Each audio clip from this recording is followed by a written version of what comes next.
So, is this working? Yes, I hope. Can anyone say hi in the chat? Tell me if this is working. Hopefully. I'm gonna check on my phone as well. See what's going on.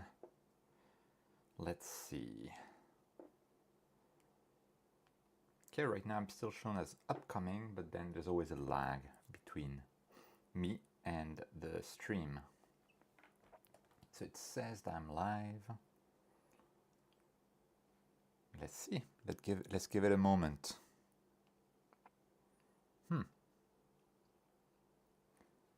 This is weird.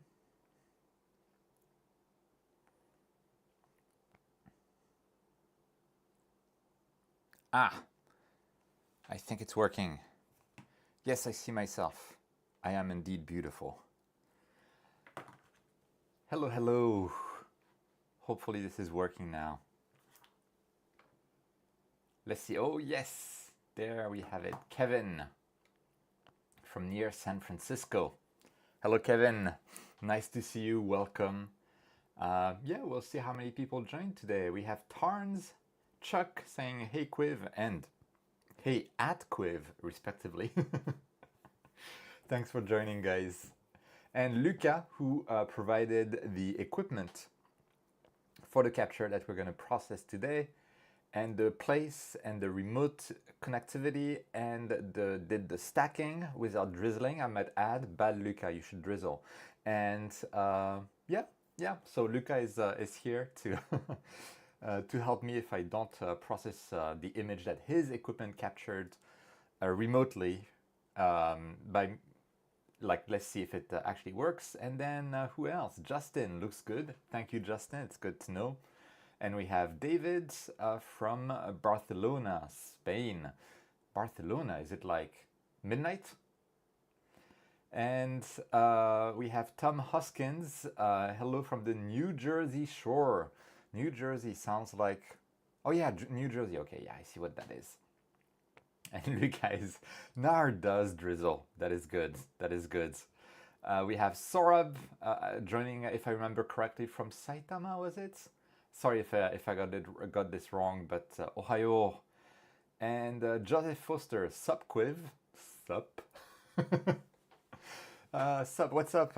What's up? I'm probably like once I stop like too actively interacting with chat, which is awesome, by the way. Probably going to some processing, just to quickly show you. This is what we'll have. So these are the 4 stacked raw frames from the monochrome camera that we took using Lucas equipment in Chile. Unfortunately, when we took those images, apparently there was like humidity or veils in the atmosphere, and so the normally Bortle like 1 spot was equivalent to Bortle 4. What can we do? What can we do? So let's see. That's what we're gonna do tonight. And who else do we have? So MM Customs. Hello from SoCal, USA. Thanks for joining. It's a decent time. It's not middle of the night. It's in the afternoon right now, so that's good. That's a nice timing. And we have Peter from the Netherlands. Is that supposed to be Peter or Peter? I never know. But welcome to the stream. It's probably midnight for you as well. And yeah, Lucas saying he was conservative before, but stars are much better with drizzle under my sky. And seeing, yes, they are, Luca. You have great seeing. You have to drizzle. It's the law. I'm not making up the law. It just is. Then Andrew Brown, good evening, Quiv. Good morning. Good evening to you. It is actually for me 7 a.m. And I guess depending on your location, different times, which is fun. David, so a lot of Western Europe is around midnight right now. So yeah, good on you for joining at midnight. I'm a good kid. I'm asleep at midnight. Then we have, Focus from the Azores Island, Portugal, also here. Good night, everyone. And we have Antonio from Guadalajara. Oh, wait. Guadalajara. Okay. Guadalajara. Oh, whew, I need to try again. Guadalajara in Spain. That's awesome. And the Simbad Rose. The Simbad Rose. I like that. Good evening. Good evening, Simbad. And yes, good. I did not forget where Sorab was living. So yeah, Saitama, and right now from bed. Yeah, this is nice. Maybe I should live stream from from bed with my laptop next time, like processing, my eyes half opened. That would be good. We have Serge from Montreal. Thanks for joining, Serge. And yes, Chuck is mentioning something very interesting. So saying, can't wait for the upcoming processing video. So yeah, it's probably on Friday I will be releasing a video of PixInsight processing. I can probably even give you a quick look. Let's see. I'm gonna see if I can share how it's gonna look like, because it's already available for some Patreon supporters. Let's see. And I think on Friday I'm gonna share my screen if it works. Give me a moment. Yeah, I think that works. So let me quickly share my screen. Boop. Yeah, so that's the video I will be releasing on Friday. It is, let's see, 3 hours and 10 minutes long. And yeah, you'll have like downloading, installing, first run Gaia setup, module setup for PixInsight, the interface basics, you know, this dragging of the triangle to images, the broadband workflow, typical broadband workflow for one-shot color, which we'll be using today, actually, more or less. I hope I remember what I filmed. And then we go to narrowband workflow for one-shot color cameras or DSLRs, Hubble palette with one-shot color cameras, monochrome broadband with LRGB, and then monochrome Hubble palette. And by the way, you can see how the workflows get shorter and shorter as we go, and this is intentional because I spend much more time describing exactly what I'm doing in terms of the interface, etc. when I do the first workflow, and then as we go along with the workflows, like spending less and less time. So yeah, that's gonna be the yeah, Friday release for that. So yeah, hopefully you'll enjoy it. So we'll see. And yeah, we have No Name saying hello. Hi No Name. And who else do we have? We have many people today. Hi on Spice or Space. Hey Quiv, nice to tune in today. Nice of you to tune in. I hope you're not too high on either Space or Spice, which could be from like the Dune universe, in which case I don't quite blame you, but be careful. I hear that you could become a guild navigator if you ingest too much. And then we have Joseph from Nashville, Tennessee. Luca, did you just become a member? Thanks for joining as a member, Luca. Welcome to the channel, and thanks for landing your equipment last time and landing your data today. Then we have Debo Webb. Evening all. Hi Debo Webb. I like the name. Sam Falk also. Hello everyone. We have also Starting Out in Astrophotography. I like the name. It's very explicit, and my guess is that in 5 years you'll still have the same handle there. Let's see if you keep the Starting Out in Astrophotography handle in 5 years. Joining us from the UK, which is where 11 p.m. I guess. So late evening for you. We have High on Space. What do you think about the SV Boni triplets? I got their 122mm f7 and love it so far. Don't need to mess with spacing and perfect stars on the ASI 1600. First, ASI 1600, that's awesome. It was my, I had used like something like the Meade DSi-2 camera, the Meade DSi-3 color camera, with a shaved up top and a home-built Peltier cooler on the casing. It was horrifying. And then I used a Sony Nex 5 camera, their very first, actually, I think the first commercial mirrorless camera in the world. And then finally went to 1600. I think it was MM, yes, MM Cool, first version at the time, that didn't have a USB hub at the back. It had like an ST4 port at the back. Beautiful. Yeah, so going back to your question, I have no idea about SV Bony triplets. I mean, if you watch a recent video from Dylan O'Donnell, he goes into like, you know, who is making all of those scopes these days, and it ends up always being the same people. And I was actually contacted by a company recently that makes their own telescopes, actually makes them, doesn't like rebrand them. Other firms rebrand them, but they have they're like independent from like the makers that everyone else uses. So I'm very interested in testing their scopes. And I'm sure the SV Bunny triplets are very good, but I have never tested them, so I can't say for sure. David joining us from Outback, Australia. Hi, David. And Quentin, good evening. And Lucas saying we have currently incredible nights and I troubleshooted all issues. So if you want to image something in Scorpio for half the night, are you suggesting we should image right now, Luca? Do you have like the equipment ready, the connection ready, etc.? We could do that, but then like I have work in like 3 hours. Yeah. Antonio saying seems a must-watch video. Yes, so coming soon. And we have Wolven Astro. Good evening, Quiv. And Lynn. Hi, Quiv. Hello, Wombat. Hello, Lynn.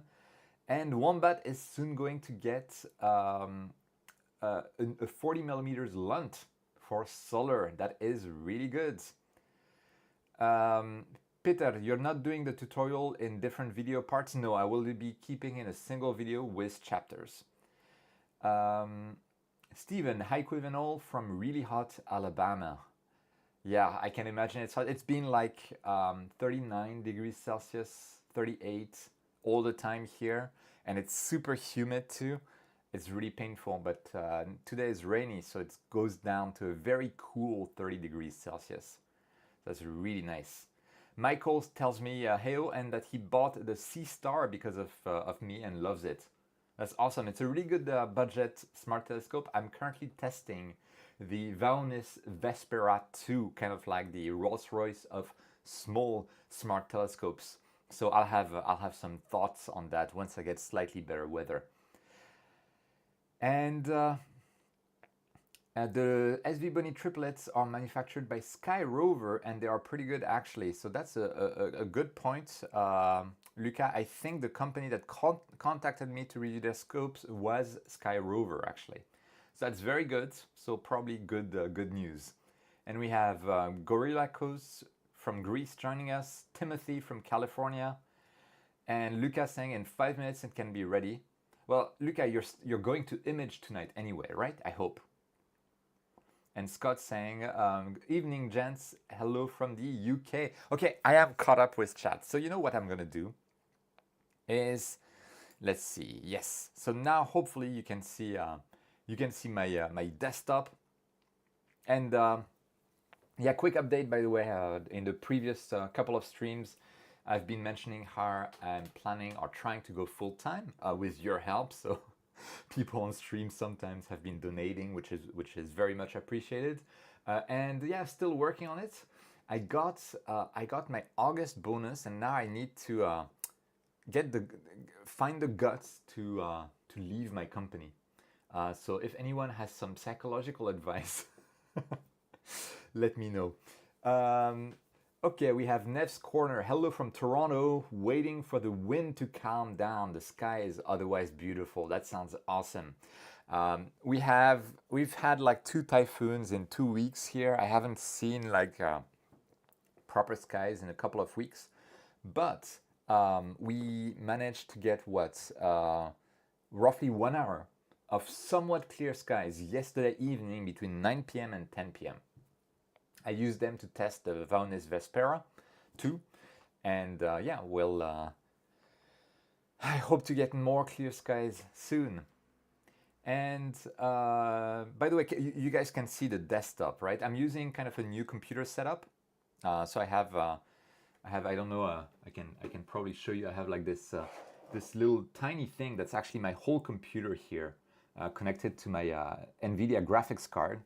So hopefully you can see my screen. It's a new setup I'm trying out, just to see whether it works. And we have Matthew saying, no, do you control? No, wait, I'm skipping stuff. MM Customs, have you messed with the ASCAR 71F? No, but I've asked them about, like, there's a new ASCAR 50 something, right, that looks really funky, that's been released, and I've asked to test it. They were low on stock, so they didn't send me anything yet. And also I'll be going to France a little bit towards mid-September, in a couple of weeks actually, and so I told them to send it to me once I'm back, like in October. So I'll be testing hopefully one of those ASCAR scopes in October. And we have Pete. Pete, welcome. Good evening, I guess, for you. And Pete has already started off the the morning for me. Gifted 50 memberships. So that is awesome. So everyone being gifted a membership right now to the channel, please say thank you to Pete. It comes from Pete, and Pete is awesome. It's honestly, Pete, you're amazing. Thank you so much for your generosity. And Pete, I don't know how many people you are supporting in the hobby, but you know, there's a YouTuber that everyone should always be watching. It's Luke from Lucomatico channel. So let me actually go to his channel. And Luke does some awesome live streams as well. And I take inspiration from him actually. So let me share my desktop again. So this channel, Lucomatico, I'll put the link in the chat, hopefully. It works, but that's a great channel if you don't watch it. And Pete drops in on the lives as well and helps out Luke a lot. And yeah, really, Luke is a good friend of mine, so I like recommending him. Anyway. So yeah, thank you so much, Pete, for your help and for the support in the hobby in general. Cool. We have William House saying hello, Quiv. And Nev's confirming that my desktop was clearly visible. So that's awesome. Cool. And then, oh, someone is saying that the volume is a bit low, but it is actually, so on my, let me show you. So this is the tool that I'm using, right? And the normal recommendation is to make sure that while you're speaking, the audio here doesn't go like beyond the yellow region. So that's what I do. And because otherwise, if it goes to like much higher in the yellow region and even the red region, then we'll get like clipped audio, and that can cause really a lot of issues. So I prefer to be too low rather than too high. But I hope, let me know if anyone else has like issues. Maybe I can try to increase the volume, but I'm kind of like at the I was trying to show, sorry. There we go. So this is what I wanted to show. I've had to crank the volume. Okay, interesting. Let's see. Let's see if I can do something. Properties, no. Let's see. Advanced audio properties. Let's see. Mic aux. Let me try to increase that. Does that do a difference? I need to, boop. Let's see. Let's try this. Okay, does that do anything? Okay, well, oh yeah, it's definitely higher. Definitely higher. So hopefully this helps. Whew, okay. So let me put that back on my tiny little screen there at the bottom. And again, thank you so much, Pete. And then we also have, oh dang, can I pronounce this? Oh no, Magarul-san, Polish something, 25. Thank you so much, and hopefully the volume is a bit better now. Anyway, can you give a quick rundown of a recommended entry-level equipment that should get you going without any hassle? So that's a very, very, very good question. And if you want something that will get you going without any hassle or as little hassle as possible, then it's the C-Star S50. C-Star S50, if you have more budget but still entry level, I'm testing the Vaonis Vespera 2, and while it has some areas that are less good than the C-Star S50, it's more solid in terms of hardware. The autofocus performs better, and it has this mosaic mode that is really, really good, but it's more expensive, and it has a better sensor. That would be like the recommended entry-level equipment that gets you going without any hassle, but at the same time, it's a gateway drug to the hobby. It's something that likely you would want to upgrade later on. And if you want to upgrade, actually a setup like I have behind me right here is the type of stuff that I would recommend. So the mount I'm using here is a Umi 17 Lite from Proxy Sky, which is actually pretty good. I have a review of it. It has its small issues, but it's been working well for me overall. But it costs like $1,000 something. It's a strain wave gear mount, so you don't need any counterweight, and it guides very easily. It's a very well-behaved mount. And I think these days, most strain wave gear mounts are very well behaved like that.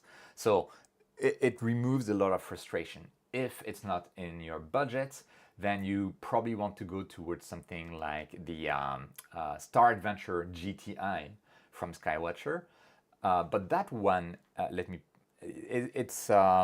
put myself actually full screen, yeah, so you can show, you can see more. But that mount, the Skywatcher one, will be a bit more of a frustration. You need the counterweight, you need to adjust the backlash, probably. It's more difficult to guide. I've seen stiction in the RA axis on some forum posts, which is a bit of a problem. So if you have the budget, one of the cheapest strain wave gear drives is this one, and I highly, I mean, on the budget, I think it's the go-to right now. Then, in terms of the telescope, a small refractor. The Red Cat is a pretty good reference because it's a Petzval design, so you don't need to worry too much about the back focus. And I think the latest version has a proper knob for the focuser rather than this lens style focusing, which I personally don't really like. And then as the camera, you can use something like the ASI 585.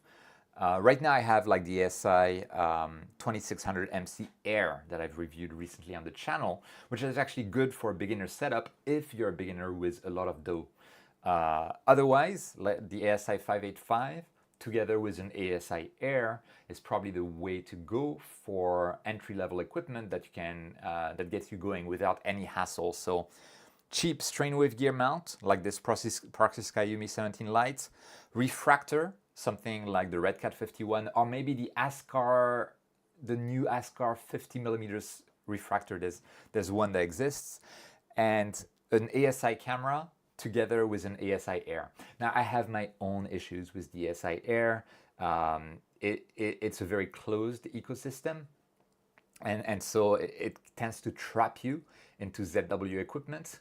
And there might be I mean, there is a Toptech Astro Station and a potential alternative coming soon, but I'll need to test it to see whether it is as good or not. The ASI Air it's really, really good, but it does trap you in the ZW ecosystem. Okay, now I need to catch up because things have been happening while I was droning on and on and on. Luca saying, oh wait, okay. Pete is awesome. Scott, I agree. Not Amish astronomer. Thanks, Pete. Yeah, absolutely, Pete, you are awesome. Okay, we have Lone Monk again joining us. Thanks for joining us again. And okay, hopefully the volume is a bit better now. By the way, just let me know if it's better. And then Ironman Astro, hello from Mississauga, Canada. Thanks for joining. And Lucas saying that he won't be imaging until midnight, so we could still steal his equipment for a bit. Okay, we'll see. And Lee saying, hi Quiv, finally clear skies here in Connecticut.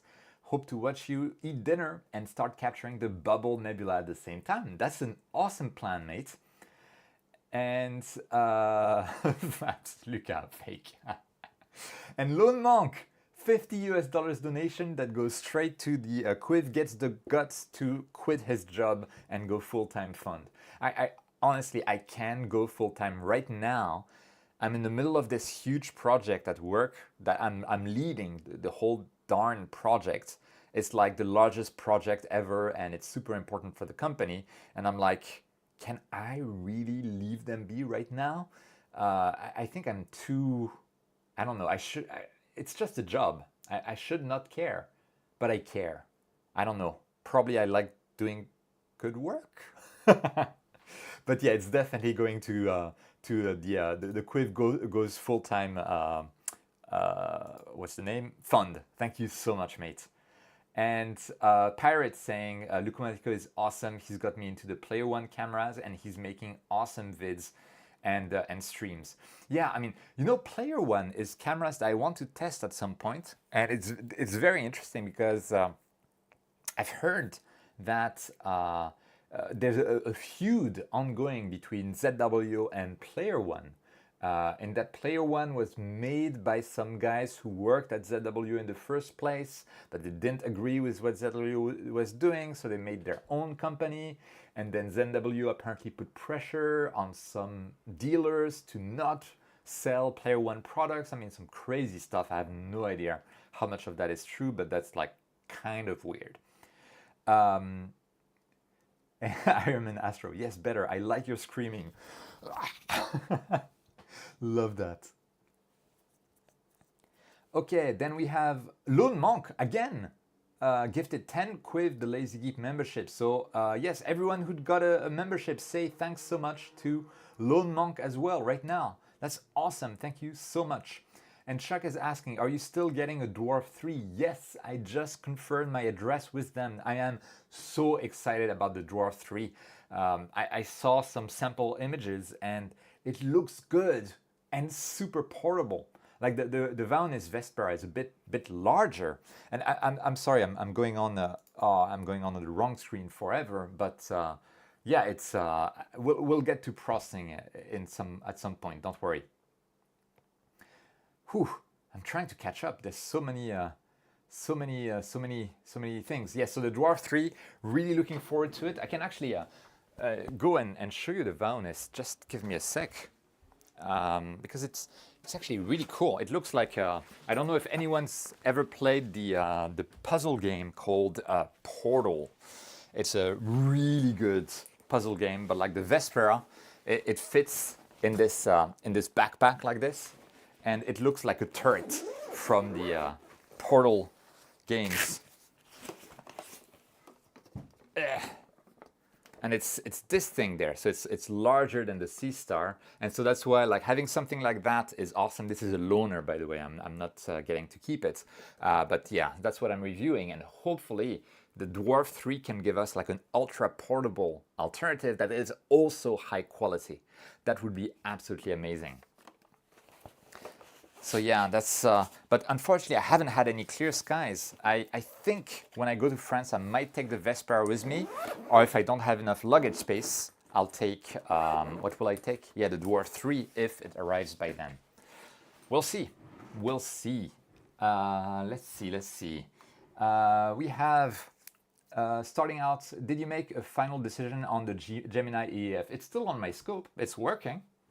If it's working, I'm not moving it. If it ain't broke, don't fix it. Rover, have you ever used the threaded holes on the side of the saddle on an Ioptron mount for balance? Or is offset weight on the shaft better? I'm having issues balancing mine with multiple setups. Now that is a really good point. I've never done any of that. I'm a very bad person. I've left my mounts somewhat unbalanced, and it's been fine. I mean, they can deal, especially things like the SAM70, can deal with stuff that's off balance without too much trouble. So I've never bothered with like offset kind of weights to to do some good counterweighting. Yeah, never bothered with that. But yeah, so sorry I cannot help you there. We have Dave. Dave, hi Quiv. Hi Dave, one of my Patreon supporters. Love you, Dave.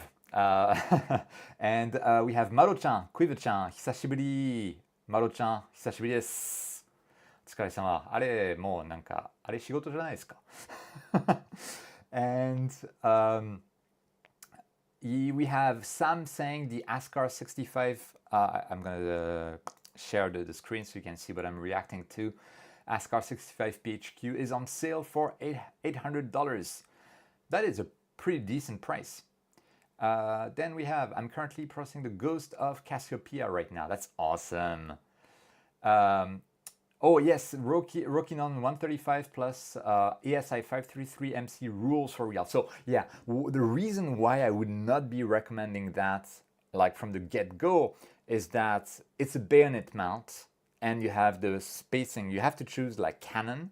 You have to have 44 millimeters of back spacing. You need to make sure that the connection between the lens and the camera is good, and you have to support both the lens and the camera. And otherwise you'll have some slack or how do you call that?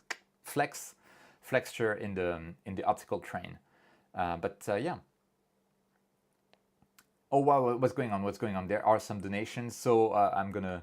JM is okay as on the of course JM is okay as on the last stream. I think it's a bit of gatekeeping that the cheapest strain wave mount is like 1K, but I like the fact that you suggested a smart telescope as a cheaper alternative. Thanks for your support, JM, and that is true. I hope so. This one has, I believe, Type 17 drives in it. And I hope that Proxy Skies can make a sub 1K mount with Type 14 drives. That would be amazing. Because then we really get into a budget that is more accessible. Tarns, as an employee, wait a sec. Sam Falk, give your job 4 months notice so you don't feel bad. Yeah, 4 months notice, I think I would be, thanks for the donation, by the way, just like JM, thanks for the donation. But 4 months notice, I don't know if I could stay like concentrated for 4 months. So that's very interesting. And what else do we have in here? Epic region of the sky, absolutely. Do you have any idea when the new Skywatcher wave mounts will be available for you? Do you have any plans getting one? So that's a very good point. I never had any communication with Skywatcher. I've tried reaching out to them once and didn't get any answer. And they actually replied to one of my comments on Trevor's Astro Backyard video. So actually, let me find it. Maybe I can reply to them right now and see whether I could ask for samples, because otherwise I don't think I will get any samples. Also, I am somewhat tired of reviewing strain wave gear mounts. I've reviewed far too many mounts. Let me open up the Astro Backyard video. Give me a second. I'm not showing my screen on purpose right now. Let's see. And I don't want to get any like copyright strike or anything. Okay, let me share my screen again. This looks fine. Okay, so we were talking about clutches. So there are clutches on that mount for apparently balancing, and it's I don't know. It's a bit dangerous because you really need to tighten them a lot.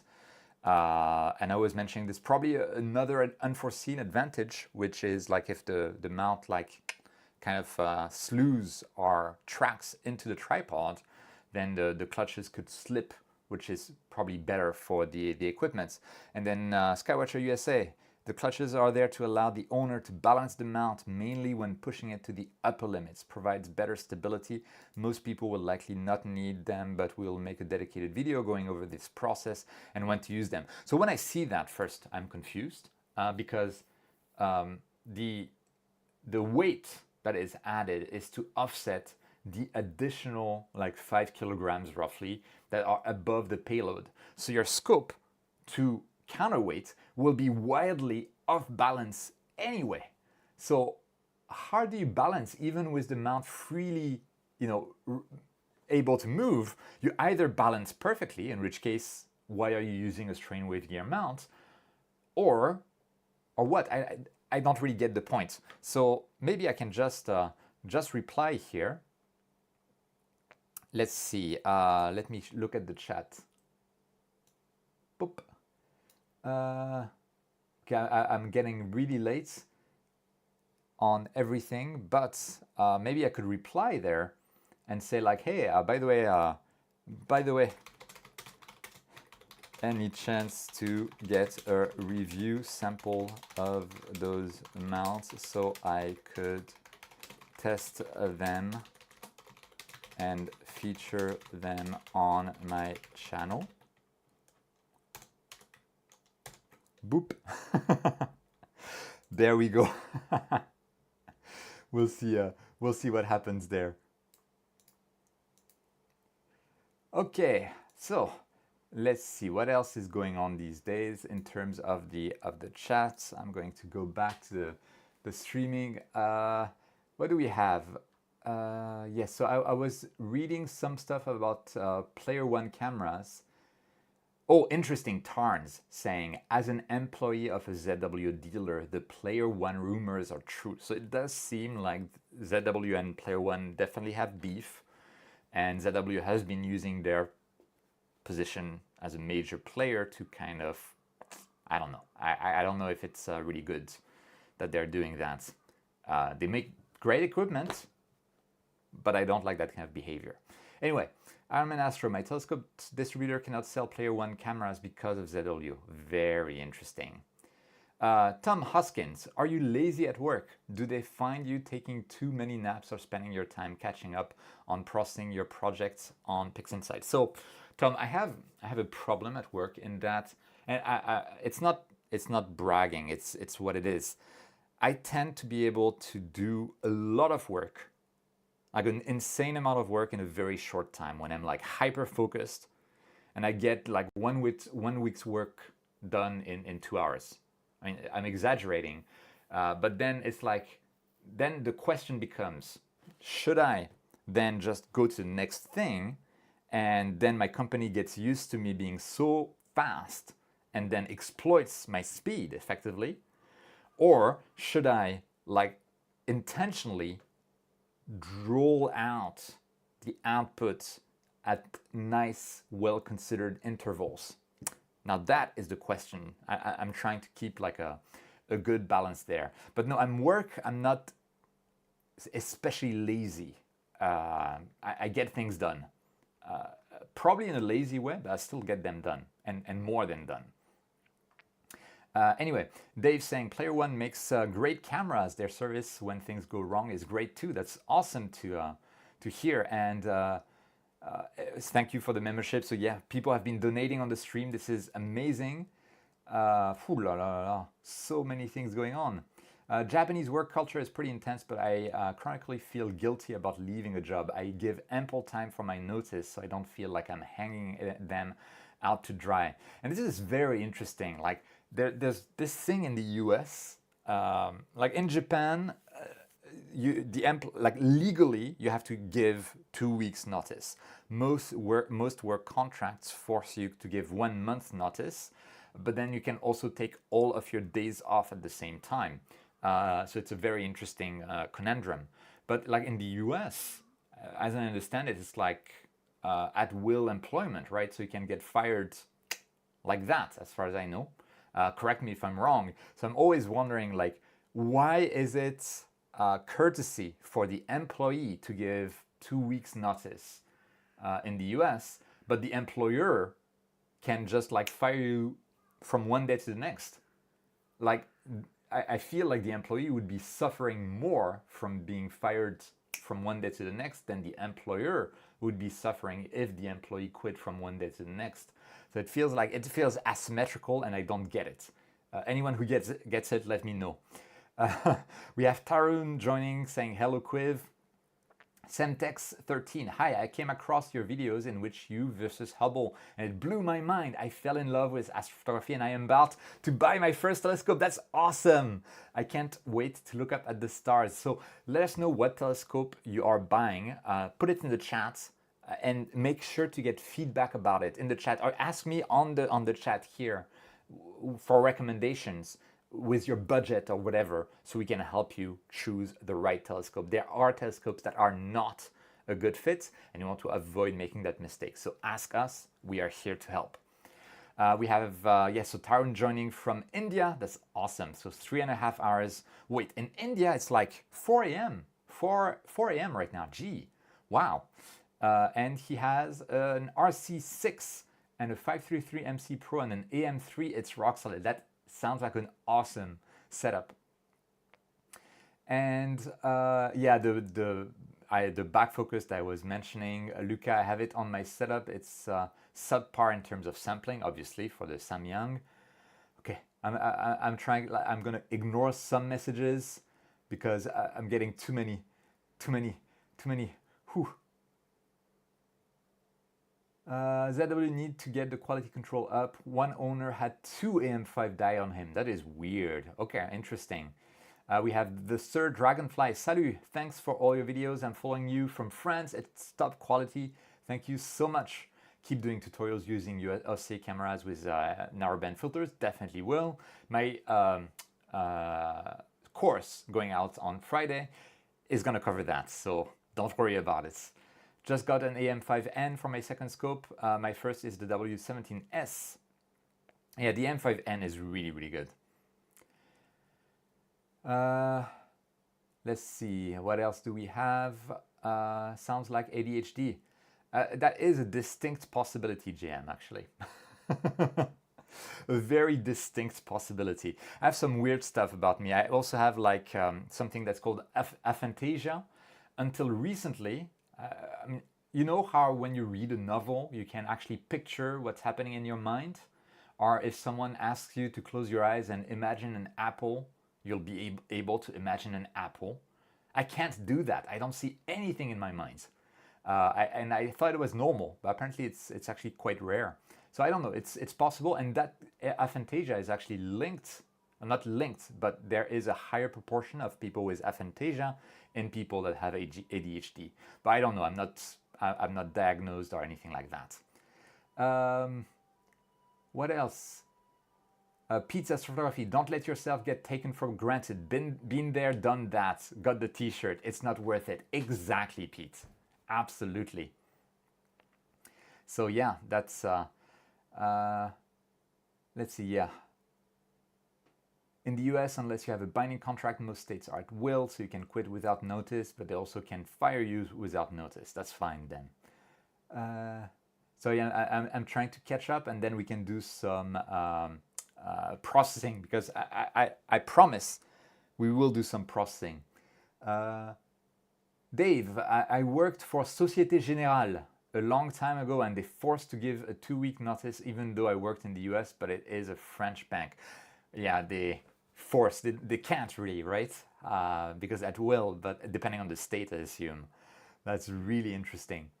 Rover, being anti-competitive like that just makes them look like they think their product is inferior to the competition. That's true. I don't understand why ZW would basically block Player One cameras if they have a problem with like patent infringement. Let's say it's patent infringement, then they should just like pursue it in court. That's why we have courts.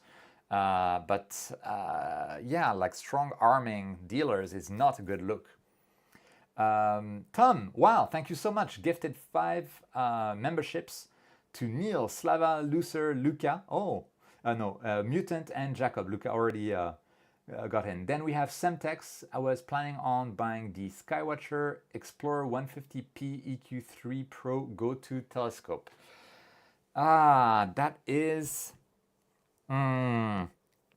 So, it's a tough one, mate, because it can work, but it's going to like, especially the EQ3 Pro is not a very good mount, especially for even a small Newtonian. I would have I feel that there could be some frustration there. So if you're getting started and you're on a budget, I already mentioned that earlier in the stream, but I would more recommend going for something like a C-Star S50, which is a smart telescope. So let me open up that C-Star S50, which is a smart telescope, but lets you ease into the hobby quite easily. You can also save raw frames and process them yourself, which I think is quite important. There's an upcoming telescope called the Dwarf 3 as well that I haven't reviewed yet, but that could be quite interesting to get started. If you want to get started with like proper equipment rather than a Newtonian telescope, which is what you're considering, with a pretty meh kind of mount, small refractor, like even ED refractors like ED doublets work decently. With, if you have the budget, a cooled astrophotography camera like the ASI 585 and the ASI Air. So let me show you actually, ASI 585. So that's one of the cheapest cooled astrophotography cameras. Then the control center can be, the ASI Air. Sorry, it's in Japanese, but whatever. The ASI Air Plus or Mini, I think the ASI Air Mini is probably cheaper and more than enough. Let's see, do I have a link in English? Yes. Yeah, the ASI Air Mini with something like this. Then a small refractor. So SV Boni probably has like the most budget refractors. And on top of that, a UV-IR cut filter, which SV Boni also has, and they're really cheap. So UV-IR cut is what you want. And then maybe as an astronomy telescope, I have no idea what all of those names are, but check on the SV Boni pages. Those are expensive, but you can get by with cheaper telescopes as well. And they have full sets as well. And then the most important part of your setup is the mount. And yeah, the mount with a small refractor, the EQ3 probably works. Otherwise, you have the Star Adventure GTI. Something like this. Sorry, again, that's the Japanese site. You could also go for a strain wave gear mount, like the one I have here, but it becomes more expensive. So to properly get started without too much pain, it's either you go for a cheap smart telescope, like the C-Star S50 or the Dwarf 3, or you need to spend more money. Otherwise, like the equipment that you're considering is probably, it's near to being a hobby killer, in my opinion. So yeah, it's, yeah, good luck. So, do you have to be in dark sky to use C-Star? No, not necessarily. It has an integrated dual band narrowband filter for nebulae. So yeah, it's a lot of stuff. So let's see. We can get started actually on the processing. So we have this beautiful target that we captured from Chile with Lucas's help and equipment, and it's with a monochrome camera. So obviously we used, or maybe not obviously, depending on how advanced in the hobby you are, we used 4 filters to capture that. We have a red filter, a green filter, a blue filter, and also a luminance filter. And luminance passes everything at once. So because of that, luminance filter will have better signal to noise ratio because it captured more data. And we can see that it's luminance by the little L here. So I'm going to rename that to L. Pop.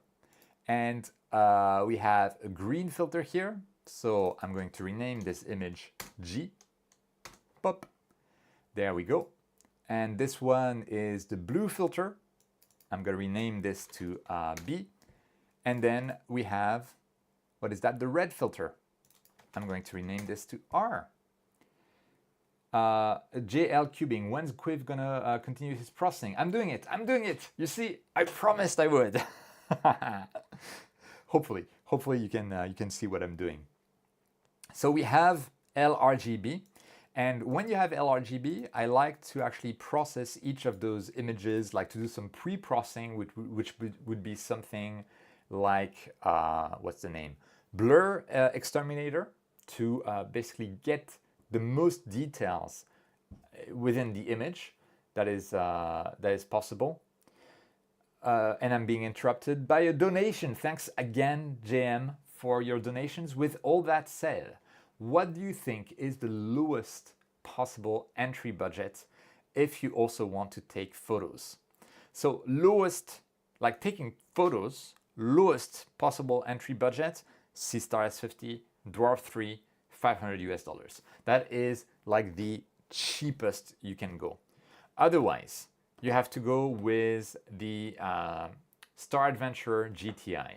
I think it's like $700. I don't remember how much it is.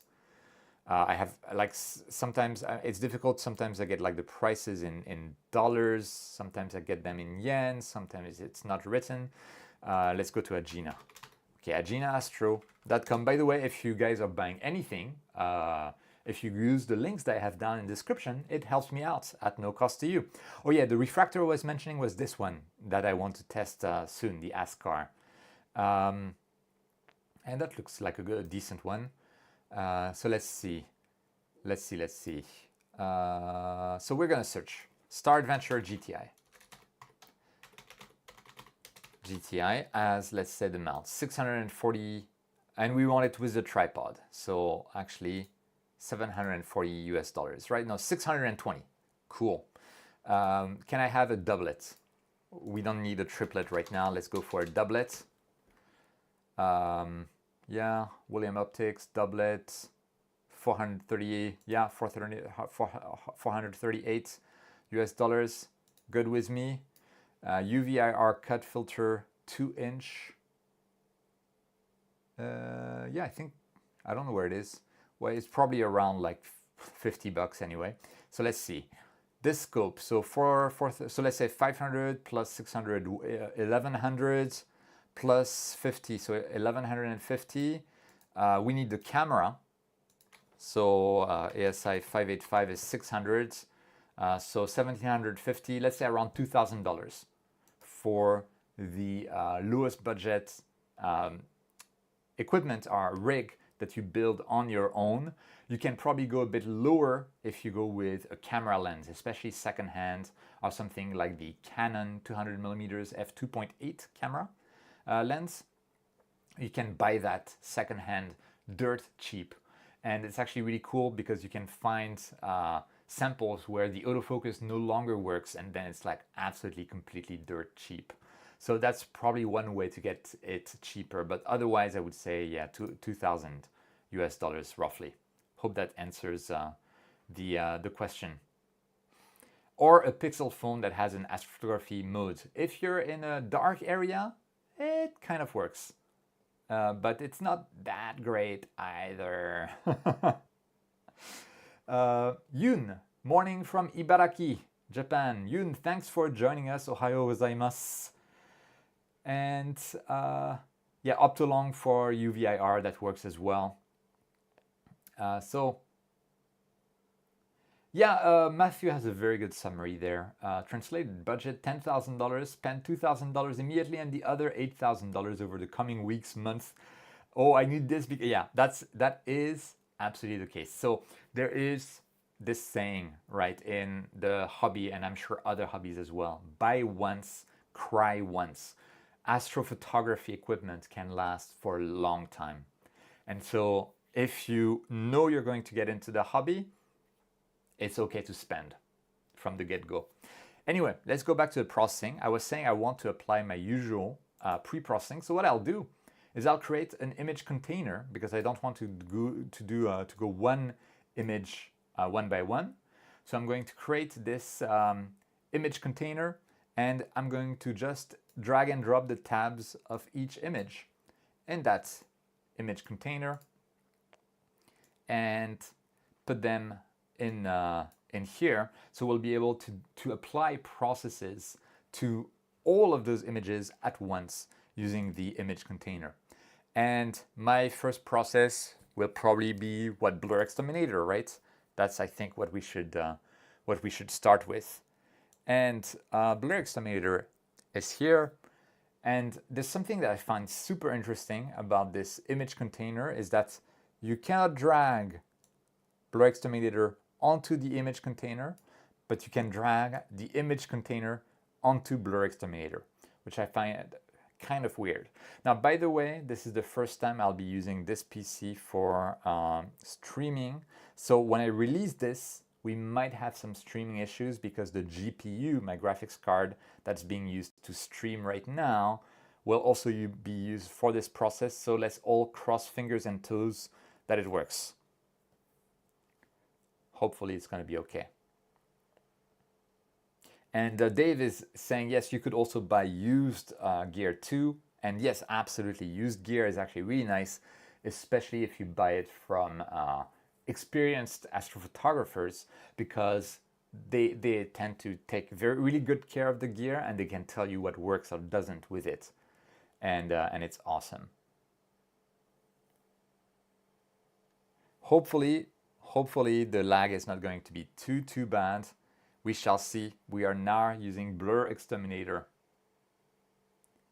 You can also drag and drop the image container to the workspace and apply it on it.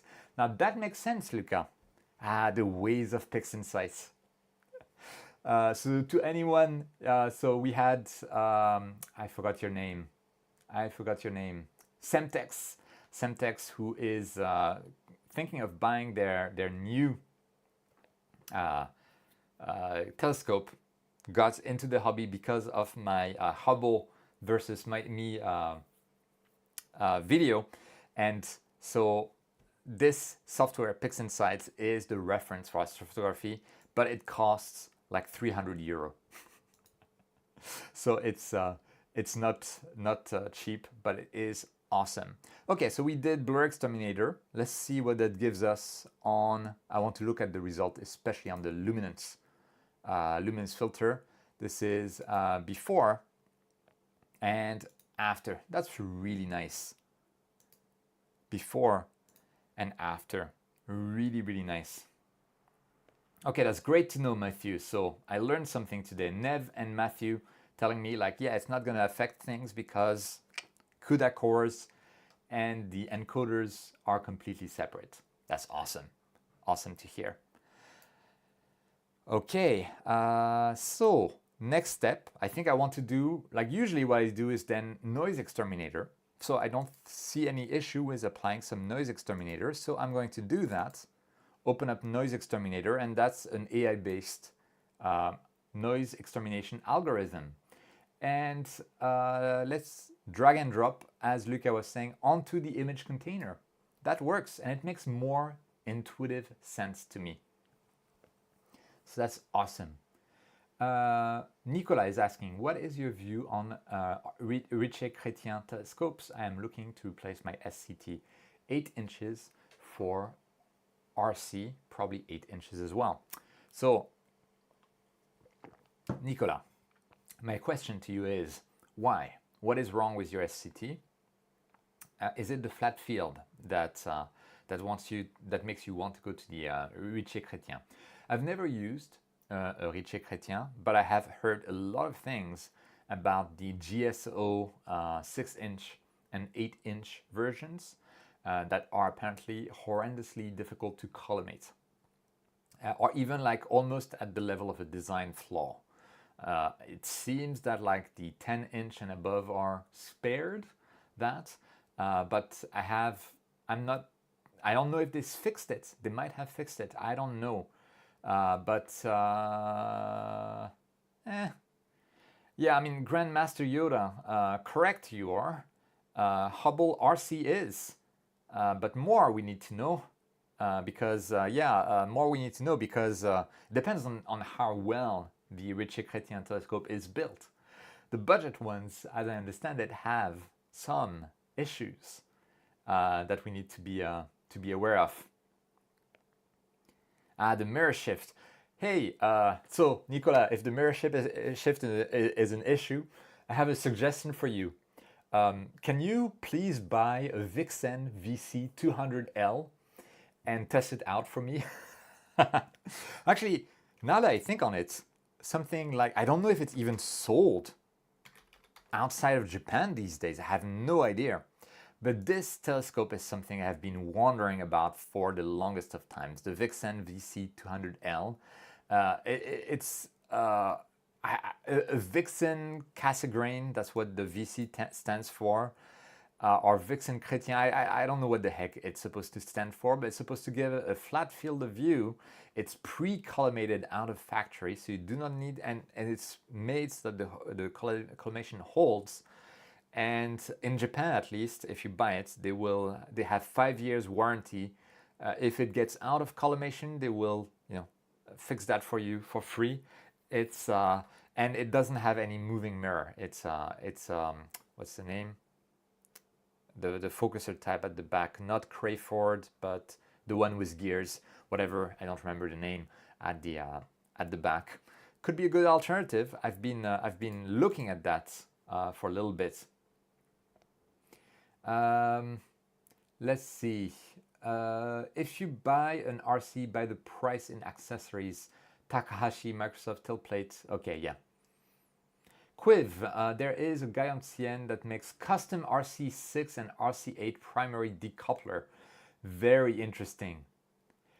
Aha, I see. So Pete adding more information there. The solid tube GSO RCs have an issue in that the focuser is fixed to the primary mirror, making collimating difficult. The truss tube RCs have tilt adjustment for the focuser. There you go. That's actually pretty bad. That is pretty bad, mate. Yeah, I now understand what the issue is. So if you're lucky, it's not going to be an issue. If you're not lucky, it's going to be an issue that is not really surmountable. Oh my gosh, that is terrible.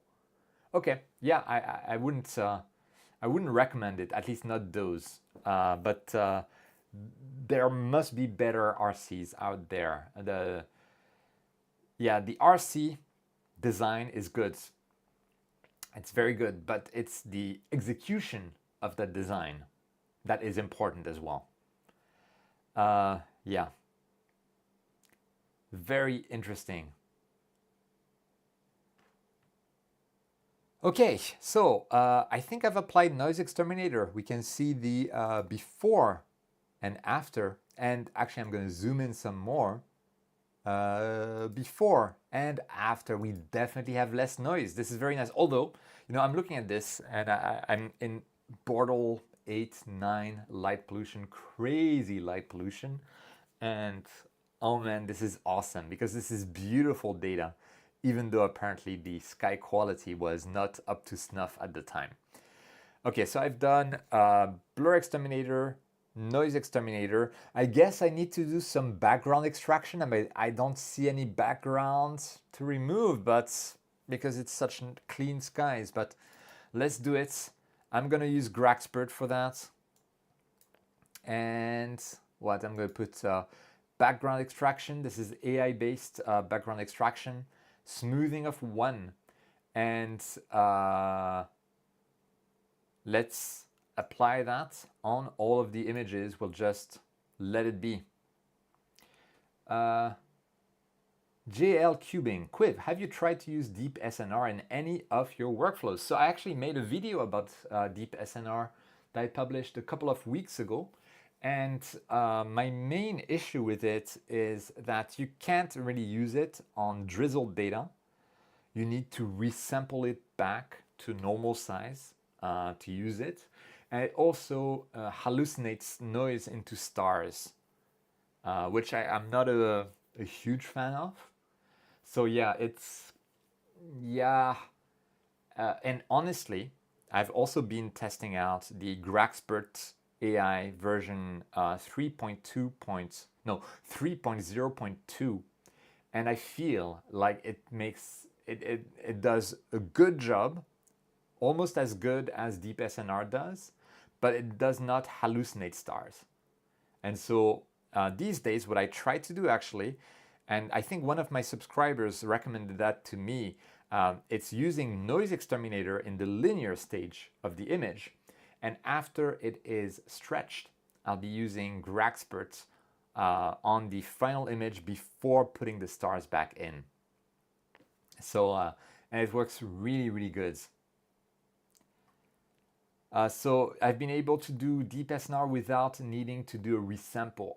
Yeah, be careful about it though. Maybe you're using a monochrome camera, in which case it's fine. If you're using a one-shot color camera, definitely zoom in, look at the before and after, and see if you get some weird new stars in your data. Lucas just told me to tell he's fighting with a focuser, but he'll be back there soon. Okay, that's awesome to know, Fabs. Thanks for chiming in. Okay, and Fab saying hi from Belgium. Hello, Fab, thanks for joining. So we've done the standard stuff, and now it's beautiful data. Beautiful data. What I could do is simply join the channels. I don't see what else to do right now. So we've done blur exterminator, noise exterminator, background extraction, and now I can go ahead and open image combination. So where are you? No, color combination is the name. There you go. Our channel combination, the actual real name. So we can drag and drop the R into R, the B into B, and the G into G. And that should let us create a color image from our monochrome data. And we have Fabs indeed joining from Belgium and JL Cubing. Now I'm using a regular color 533 where it's 2x drizzle only. And yeah, I do get hallucination. Yes, that does happen with deep SNR. And that's why I'm not integrating it in my workflow for now. Graxpert denoise does as good as a job minus the hallucinations, which is nice. So let me apply RGB and let's do a shift stretch on this. So right now our control, okay, oh wow, oh nice. Yeah, this looks nice, this looks decent. That's amazing, guys, that is amazing. We have Athol Bain joining, saying hi. Hi Athol, thanks for joining. Hope you enjoy the stream. And wow, yeah, that's going to be very, very enjoyable to work with.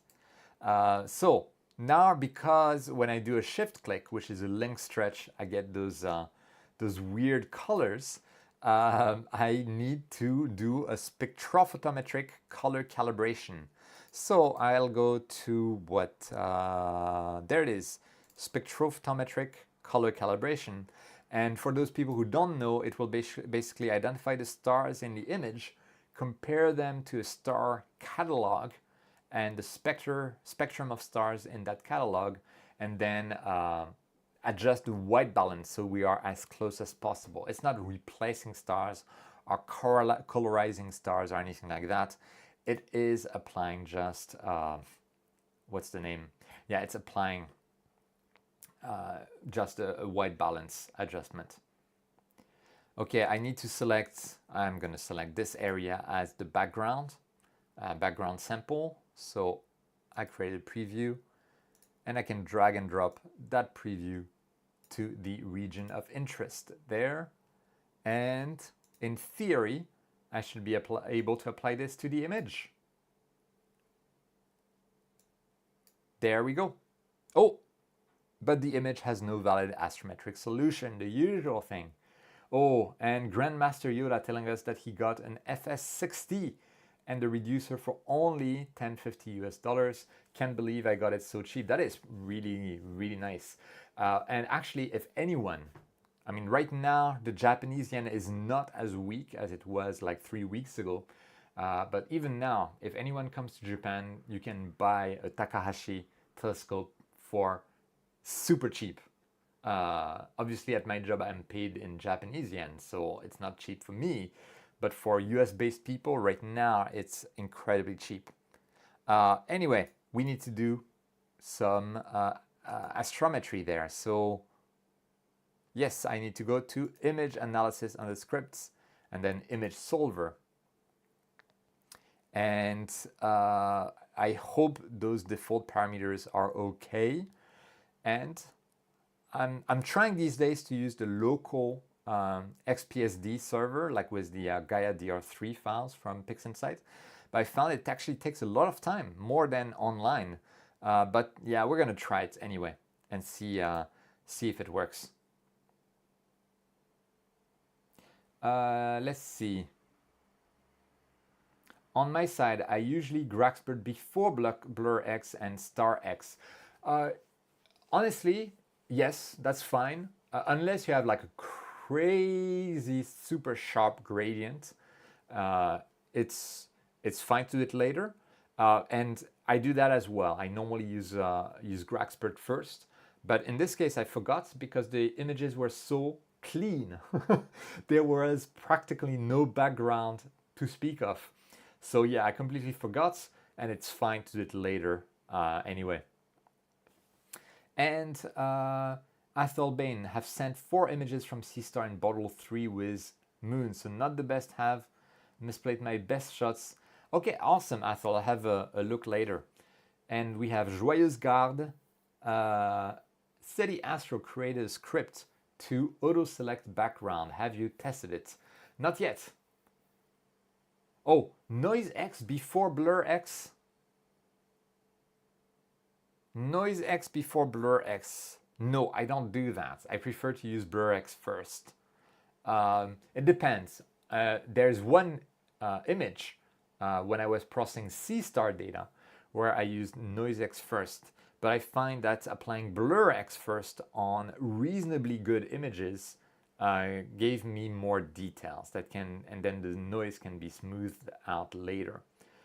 So in general, if you have decent data, so for me in Tokyo it means either a long time of narrowband data, of broadband data, or narrowband data, then it's better for me to do blur exterminator before noise exterminator. Yeah, and I agree, Graxpert is a game changer. Yeah, Torrance, that's the discussion we had earlier. It's weird to me that ZW would do that. Anyway, now this image is solved, so I can try to do the spectrophotometric color calibration again. And it's so funny when you look at the console there, it found like 24,000 stars. Yeah, 24,000 stars. No biggie. It's amazing to me how many stars we have. Okay, now let's have a look with shift click. And oh yes, that's perfect, beautiful colors.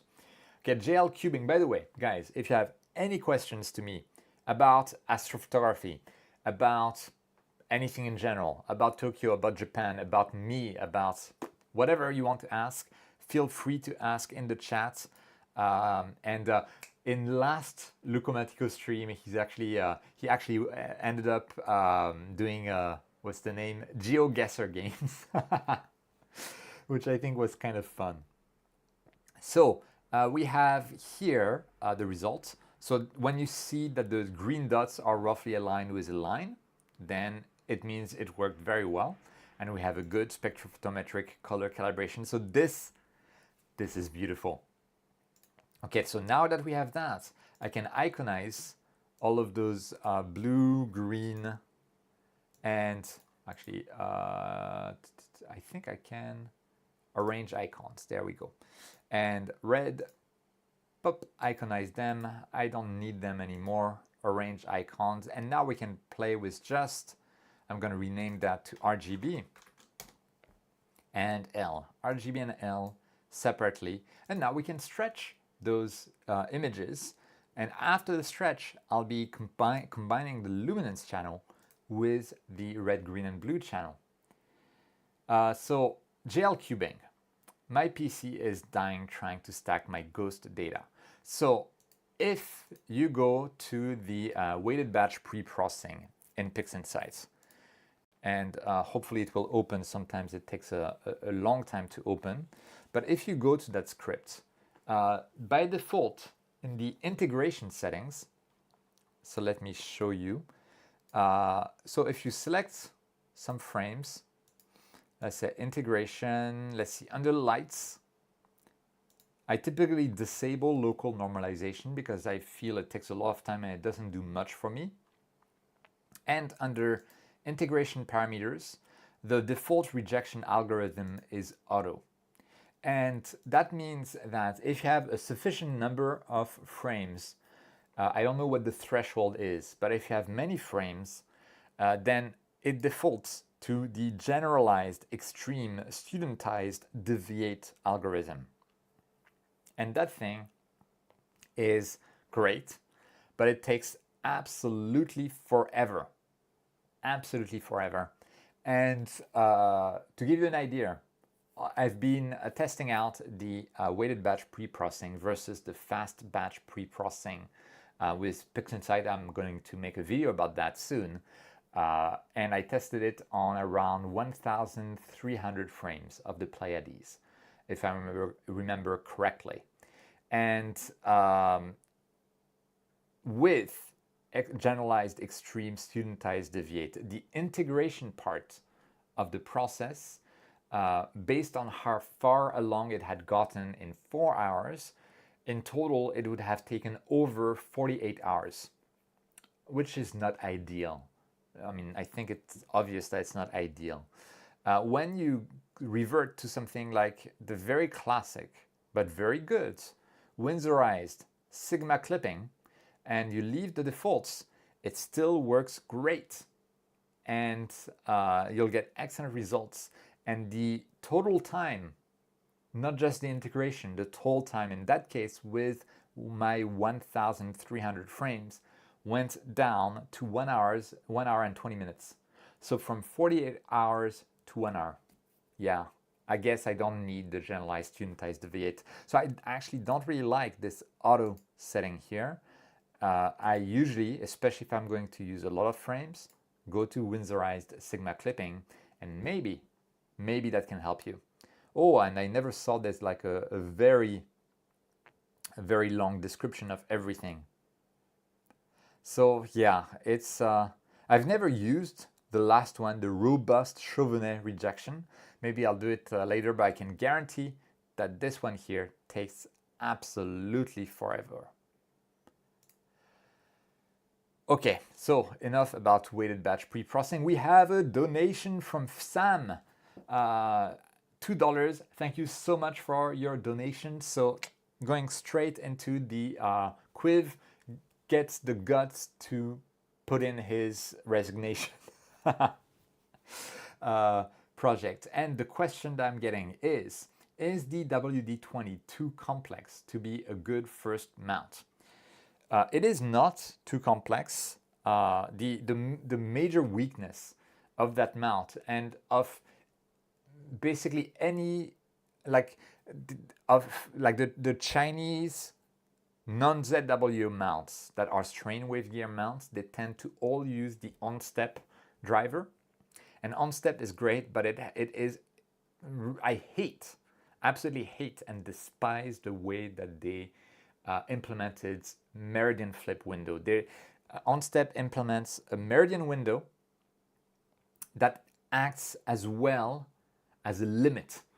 And it's both in one, and it is horrendous. It is bad design. I'm a software product manager in my real life. It is what I do. It is my profession. This design of mixing two functions that should be separate together in a single field simply because they take similar parameters is horrendous. Absolutely horrendous.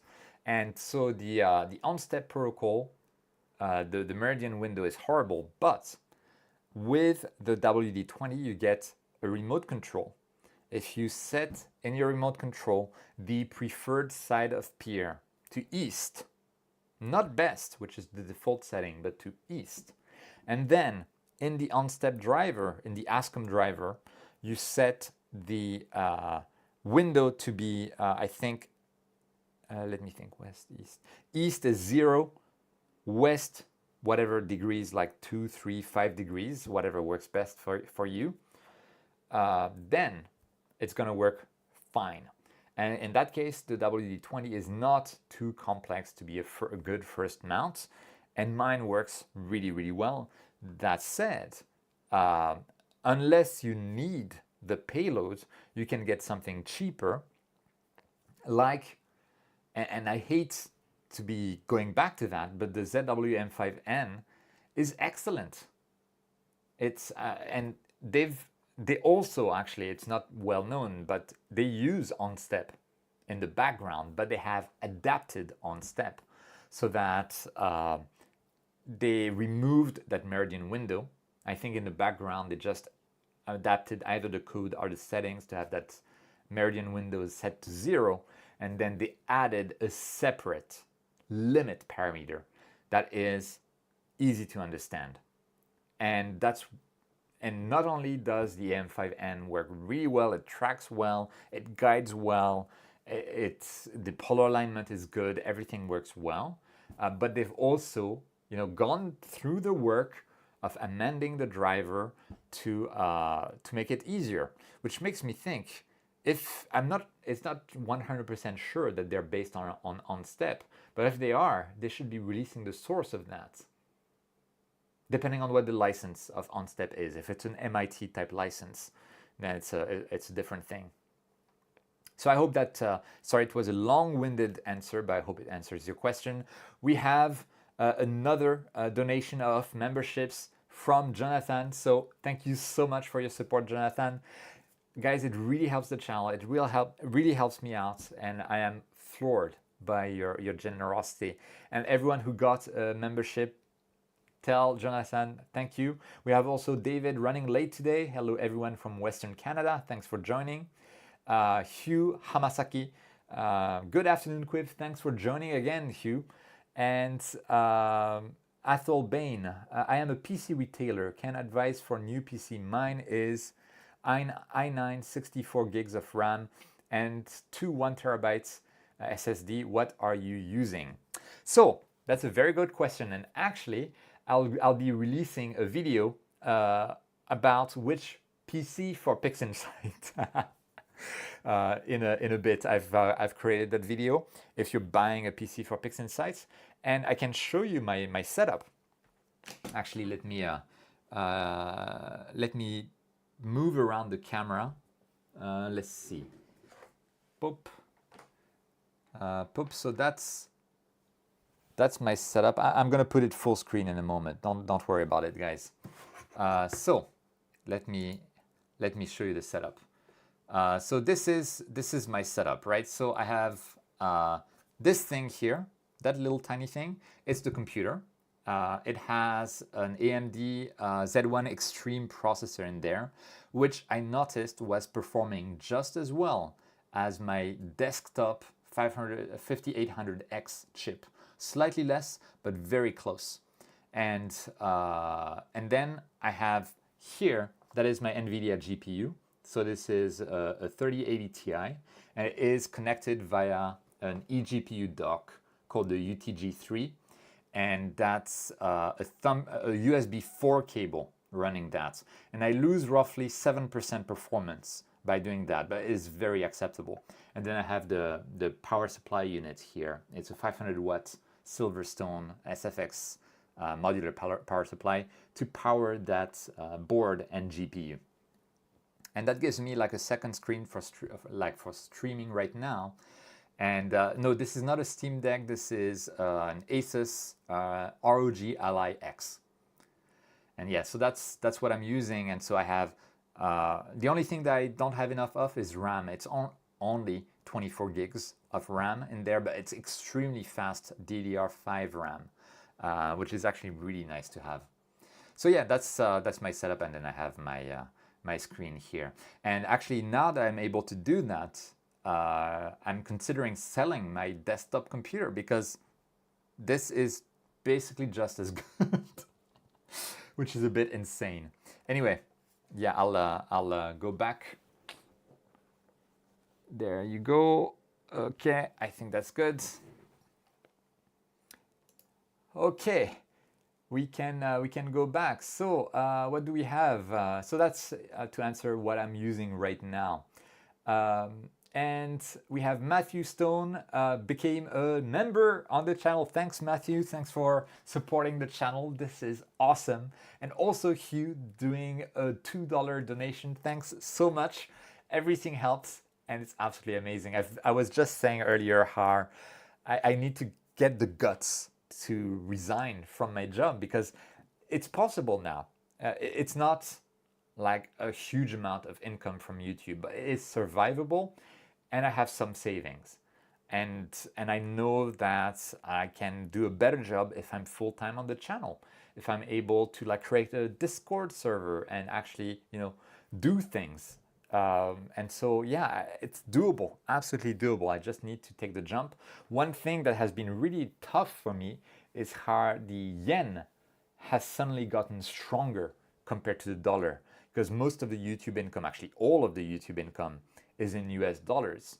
But like the yen appreciated by like 20 yen to the dollar in like 2 weeks. And that made, that basically lowered my YouTube income by like 15% in just 2 weeks, right? So when you see that, it's it's a bit of a shock, and it made me really reconsider for a bit, like what if the yen becomes so weak that it goes under the threshold of survivable for me. And yeah, so it's a consideration for me, definitely. But then when I see the support that I get from you guys, I'm like, nope, I need to do it anyway, regardless of the risk. Gotta jump to it. So yeah, that is my internal conflict right now. And oh wow, we have a lot of things going on there. Sorry, Ziad, it got cloudy. Quiv, got to bring down my EV scope and sit still to watch you. That's awesome, mate. We've had typhoon after typhoon here in Japan. It's been horrible. No clear skies for a long time. I had 1 hour of somewhat clear skies yesterday. Completely crazy. Do you think a $500 DSLR and a star tracker setup will perform better than a $500 C-Star? Undoubtedly, yes. It will perform better than a $500 C-Star because the star tracker will be equatorial mode, so will not have any field rotation. You will have a larger field of view, and you'll also have better tracking. And you know, you can choose your own lens, which is really, really good. But of course, there's no go-to, so you have to find the target yourself. Sorry, my camera is a bit crooked and it's distracting me, so let me try to straighten it. There. Yeah, and then you should recommend a school Chromebook for PixInsight. That is a terrible idea, and I love it. Oh, yeah, let me address everyone who became a member before I go back to the question. David F, welcome. Thank you, David, for supporting the channel. Thanks for becoming a member. This is amazing. Hugh, also after a $2 donation, actually giving a membership specifically to Athol. Athol, you have been chosen as the recipient of the gifted membership by Hugh, and that is awesome. Thank you so much, Hugh, and glad you got it, Athol. Ironman Astro, welcome to Lazy Geek. Thanks for joining as a member again. That is awesome. And saying we have 3 nights of clear nights coming up, setting up right now. That is awesome. I am so jealous. I am so jealous. Like, what do we have? Like, give me a sec. Tokyo. Ah, dang it. I can do. Why? Why do you do that to me? Come on. Let's see. What do we have in terms of Tokyo Tenkyoho? So this is today.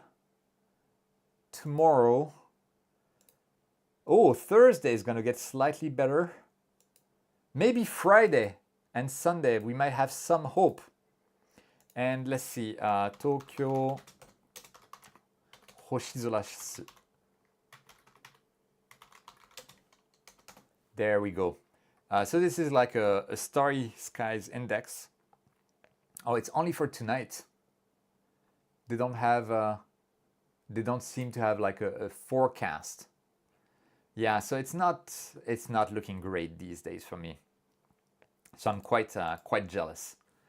And we have also Sam Falk donating $5. Again, thank you so much, mates. And is there such a thing as an ugly deep sky object? Or is it just bad processing? So I think it's very easy to get ugly deep sky objects with the Hubble palette, depending on the processing. Obviously, if you just like do the natural colors, most nebulae, they'll just be red or pink, red, pink. It's beautiful. And it's just not very interesting. Hubble palette, you can make really horrendous stuff. So yeah, I agree, it can be ugly. But I think it's the processing rather than the DSO itself. Although, you know, you could argue that what's the name? Oh, the space turd, or zombie brains in space. I don't remember the name of that thing. It's near the Deneb region. Darn. Well, let me know in the comments, in the chat, if you know, like there's a, what is the name of that thing? I forget. Brain. I think I have it somewhere in my old sites. Where is it? Where are you? There you go. The Crescent Nebula. There, the Crescent Nebula could be seen as a space turd. In which case, you could say that it is ugly. To answer your question. Yeah, the Crab Nebula as well is a good example, maybe. And Ziad is asking, Quiv, please make a video on how to transform OSC data into SHO rainbow colorized style image in CHILE. Please, that would be much appreciated. No PixInsight, please. So Ziad, I am so sorry. I actually do not know how to do that in CHILE. So I need to learn it first. It is now so easy in PixInsight. And my tutorial coming on Friday will have all of that information, but just for PixInsight. Luca is saying, Quiv, it is clear and ready to launch an imaging session if you wish. Oh, wow. And thanks, guys. Yes, it was the Crescent Nebula. Okay, so let's see. No, most AM5 problems come months later and are real. Interesting. That's possible. For now, the M5N is working extremely well for me. So anyway, we have, yes, those two images.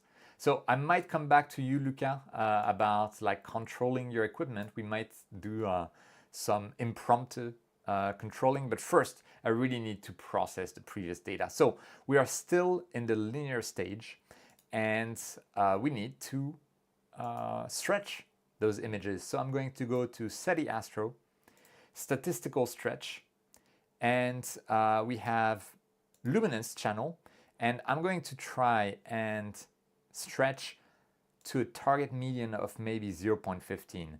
I don't want to stretch too much, especially if you're going to join luminance to RGB. Let's see what that gives us in a preview. Yes, that looks pretty nice. So I'm going to execute that on the luminance channel, and I can select RGB with exactly the same setup. And we are going to go for execute again. And now we will be in a non-linear stage. We have stretched the image, and man, oh man, it looks so beautiful.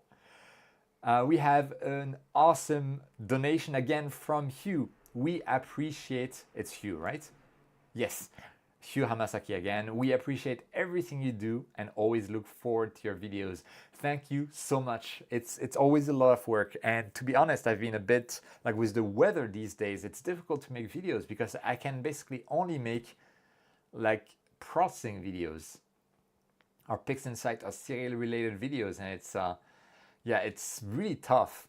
And yeah, I hope to get clear skies so I can make again, better videos.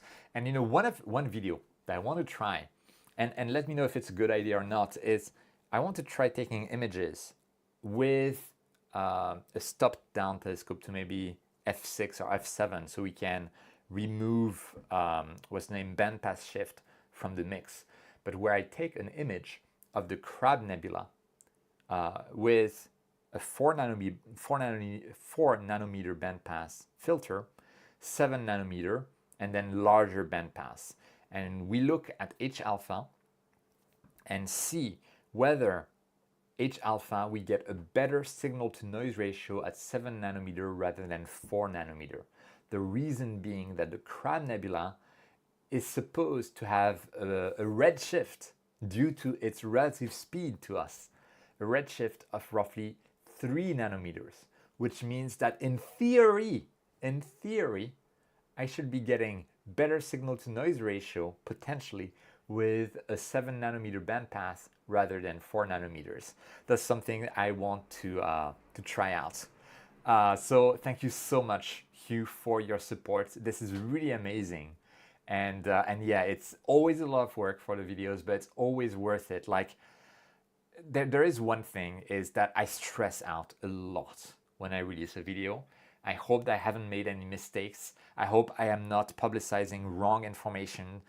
If it's a review, I hope I've struck the right balance between like the positives and the negatives. It's impossible to make everyone happy. And then I am so stressed out when I look at the comments, but then most comments are really positive. And even if they're negative, it's usually constructive feedback. And I absolutely love that. It really keeps me going. One exception maybe was the Hubble versus me kind of video, because that one got like over 100,000 views, and we got a lot of new subscribers, a lot of new watchers on the channel, and it's a lot of comments, especially towards the tail end, were about our Earth being flat, our space not existing, or the Hubble Space Telescope being a conspiracy, or it's actually a spy satellite, or they actually launched 12 telescopes and the 11 others are being used as spy satellites. I don't know. It was getting a bit tiresome. We have JM. Do you have any ground truth source on what to get, what is compatible with what, and all the quirks that may come with certain setups? Asking because the hobby is badly documented. So JM, you're actually touching upon a business idea that I have. Because there's no good source like that. If you go to a website called PC Part Picker, you're able to basically choose components to build your own desktop PC. Like, say, I want to choose, let's say we're trying to build a desktop PC for PixInsight. And let's say we want something that will work well for gaming as well. I can choose my CPU there as the Ryzen 9 7950X 3D. That should be great for PixInsight. And then that site, as far as I know, it will only give you choices that should be compatible with what you selected. So these days, I would want to go like with a Noctua fan, because water cooling is terrible. It's not worth it these days.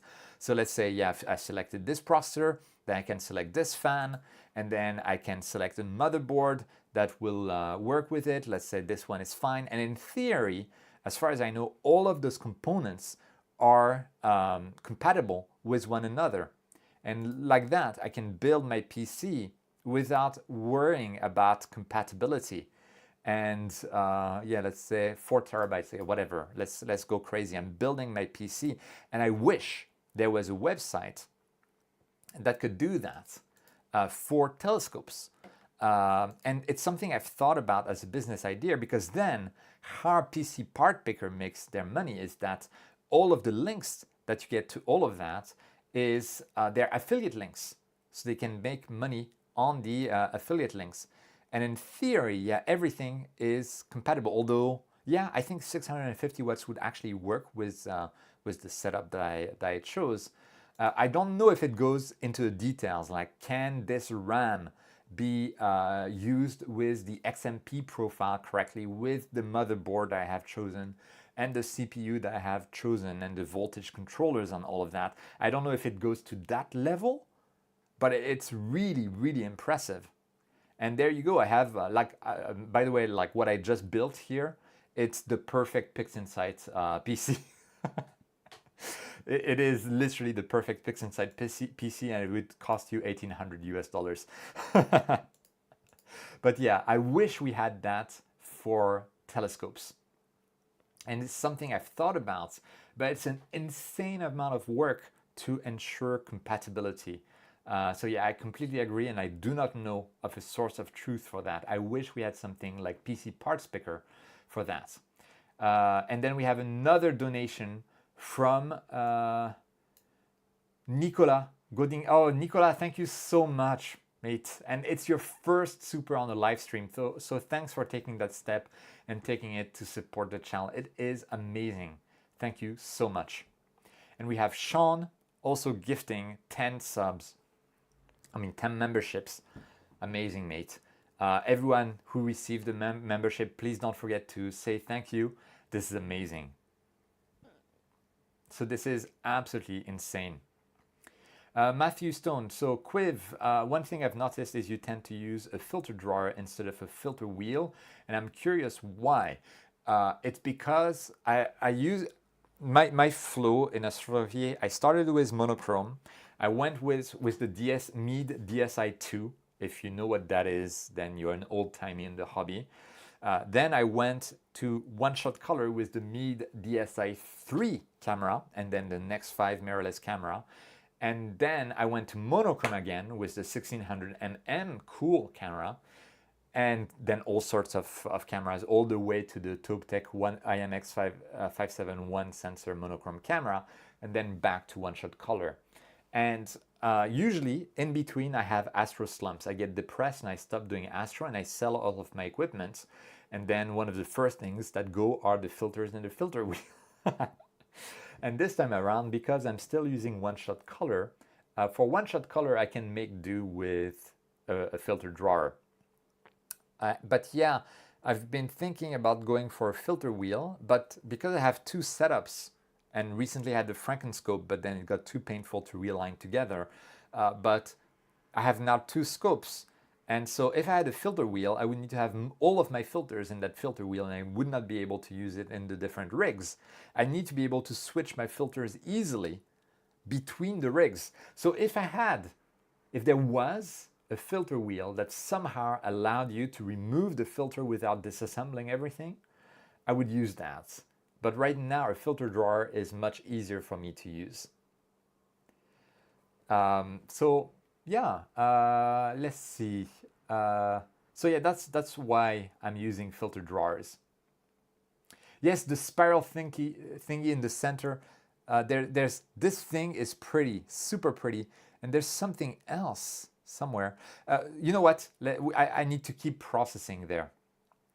And yeah, we need an Astro Gear part picker. That would be awesome. If anyone's a programmer and you're interested in working on that, and you want to work it with me, and we could have like Quiv's Astro Part Picker, whatever websites. And you know what? I'm gonna send an email to Agena after that. Agena and High Point, see if they would be interested, because that's a project that I can see working. So yeah, that's a good idea. Yeah, a filter wheel drawer, that would be awesome. I don't know how it would work, but it's like if you had like a slot on the side of the filter wheel, and somehow there's a small nub within the filter wheel that you can reach in through the slot, and there's like slurp it out like that. And so I don't know how to call that, but it would be like a small slide mechanism, like you can slide, battery doors. I don't know how you call that. Those battery lids, some of them you can slide them in and you can have the same mechanism. That would be absolutely insanely good. Okay, anyway, I am going on and on and on and on and on about all of that. We need to process. So we're just in the stretched stage. We're no longer linear. So what I'm going to do probably first is remove stars, because right now I could actually add the luminance stars to the RGB stars, but I think the luminance stars are slightly fatter than the RGB stars. Not by much. But you know what? I'm going to try to remove the stars right now and do the processing on the nebulosity, and then put back the stars in the end. So I'm going to go to Star Exterminator, and here we are. And I'm going to generate a star image with unscreened stars and using RGB there. There we go. And you know, I keep looking at this chat and so many donations, guys. That's absolutely awesome. And I'm going to take a note. I'm going to take a note there. Let's see. Boop. Notepad. And I'm going to say like contact Gina Astro about, maybe a Gina Astro or someone like High Point Scientific could build that telescope parts picker. Could be a cool project. Okay, so we've removed the stars. That's interesting. You know what? I'm fine with that.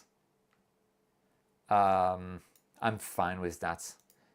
And look at this tiny little galaxy there. How amazing is this? This is so freaking beautiful. I didn't notice it before. Oh wow! It's like it's hidden in plain sight. Is that actually a galaxy? That is so cool. It is hidden until you remove the stars. Oh, that is so cool. And this little tiny dude here and this dude here. I love removing stars just to have a better look. That is so nice. I love this. Okay, so I have my RGB stars. I'm just going to rename stars, and I'll place that back in the end. Oh, we have another donation from JM. I think it's not impossible to have such a website such as PC Part Picker, but for Astro Gear, it would require exactly. You need to have the correct links of data, like how much back focus there is. If you use this filter drawer, how much back focus does it consume? You also have like this camera flange, it's M42. Is it compatible with this? If you're using the ASI 2600 MC Air or the Duo, then you need an M54 size filter drawer and off-axis guider. If you wouldn't be using an off-axis guider, but whatever. If you're buying an ASI Air, it has to be all ASI equipment, etc., etc. It's a huge amount. Like, I can imagine already the chart behind the website, like the links between all of the equipment would be absolutely insane, but it feels doable. And yeah, you would need to have like 4 eyes check, like someone almost full time whenever there's new equipment needs to create those relationships. And that sounds like it would be really complex to put in place, but absolutely possible. And Jared just joined the channel as a member. Thank you so much for that. And Tom is now Mark Zuck. The Zuck is watching the stream. Hi, Mark. Oh, hi, Mark. If anyone knows the reference for oh, hi, Mark, let me know in the chat. I'll be impressed if you know the reference. But Mark was watching your stream and is stealing your idea to do an astro imaging parts picker site. He's calling it Astro Build Book. Actually pretty cool.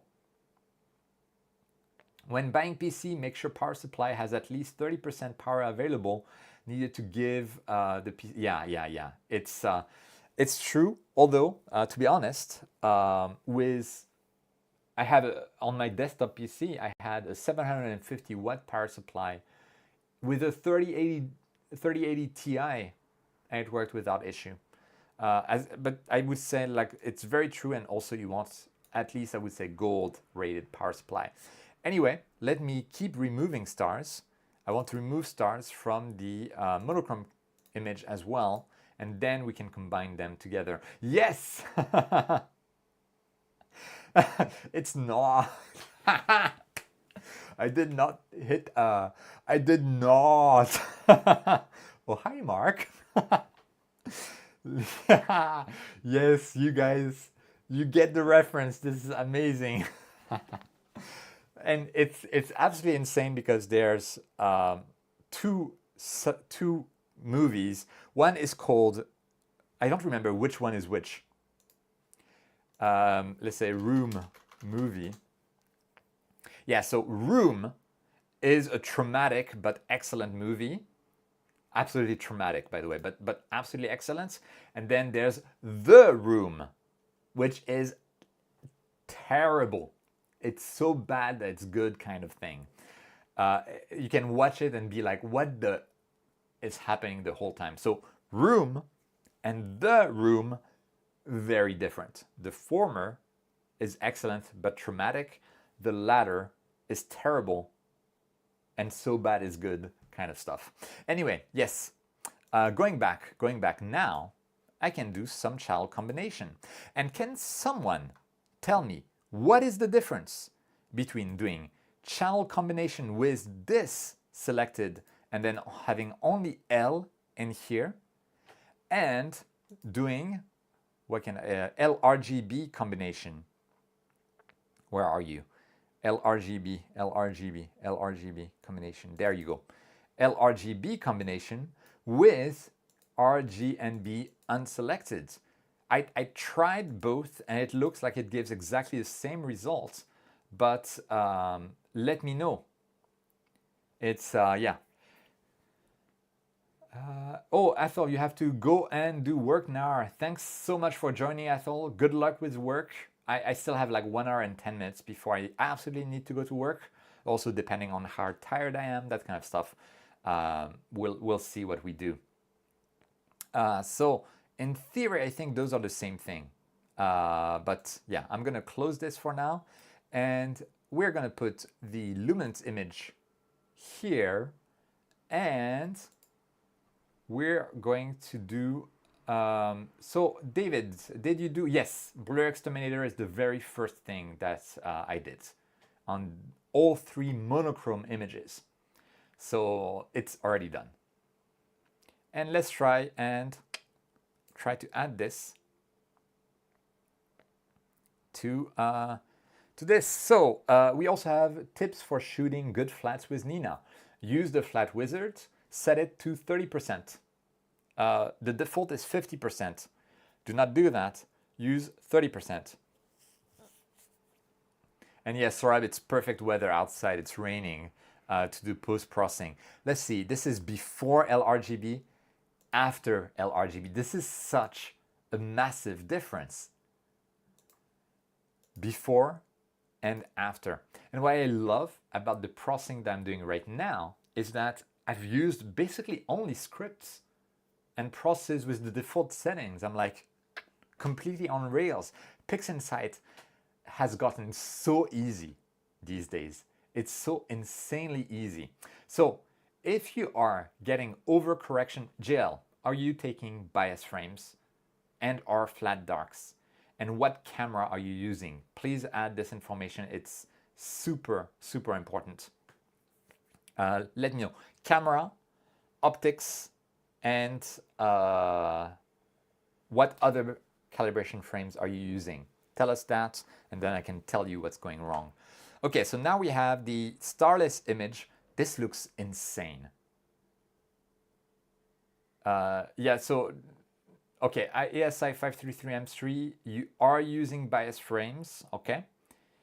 And if you are getting overcorrected, okay, when you are taking your bias frames, do you still have your telescope connected?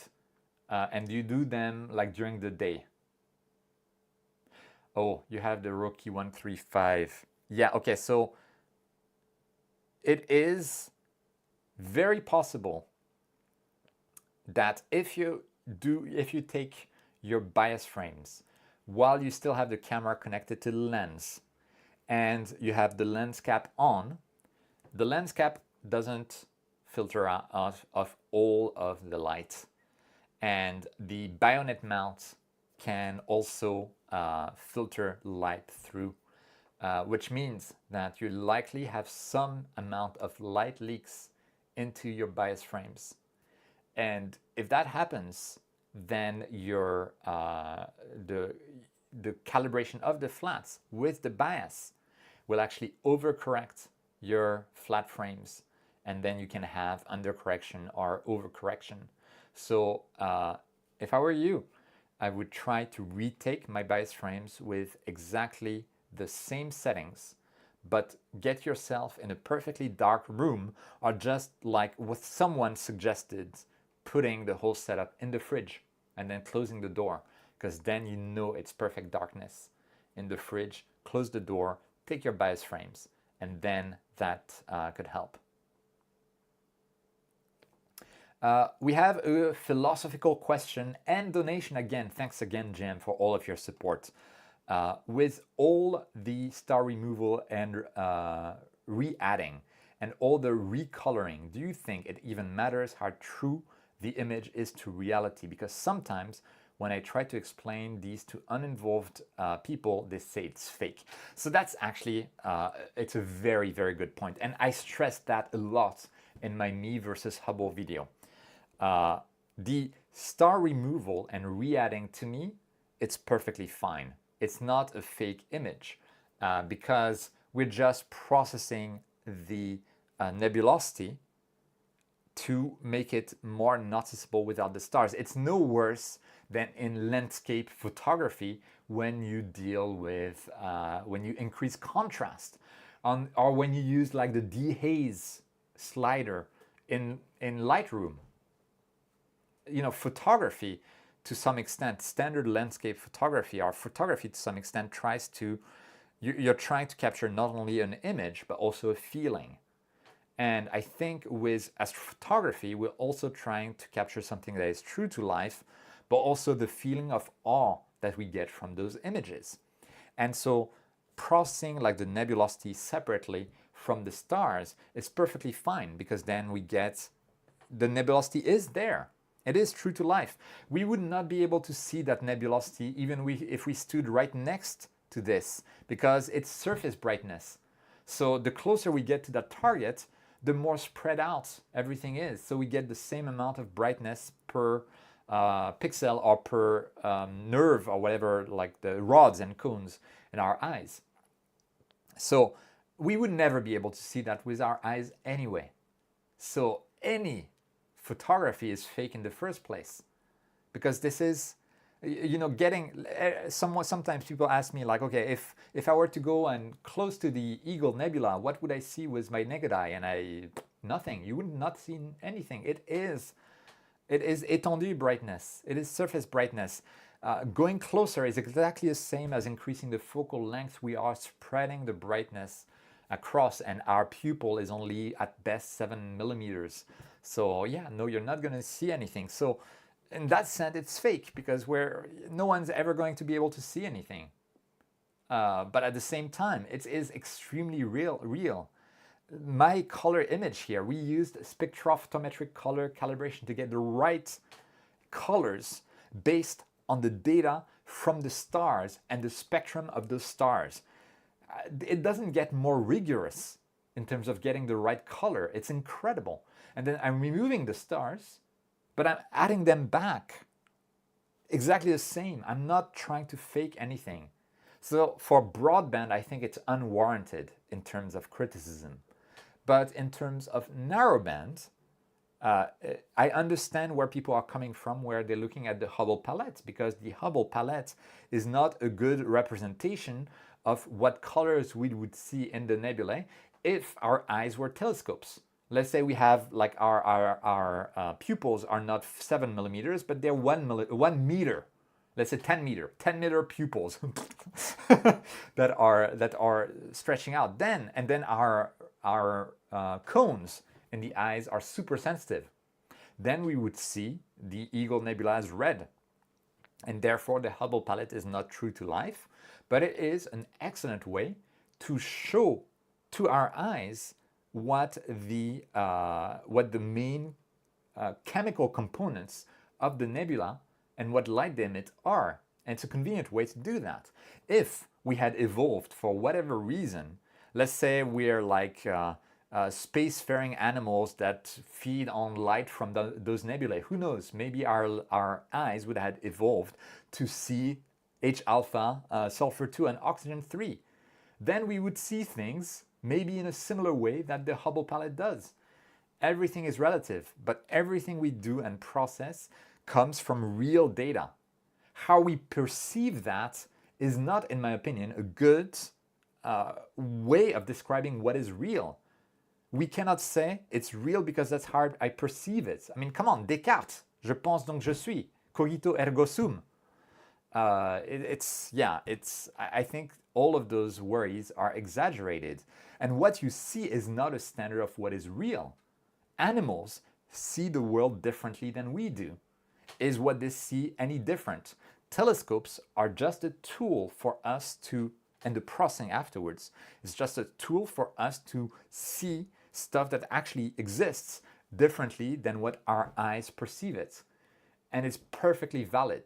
Now, when you go around and add details that don't exist, using like topaz denoise, for instance, then yes, we are straying from the reality. But if you're careful with your processing, then we are still very close to reality. I'm sorry, I'm getting so hyped up, and I know where you're coming from. It's not you who are objecting, it is others. And it's really hard to explain, but like our eyes are not, they're not the judge of what is real or not.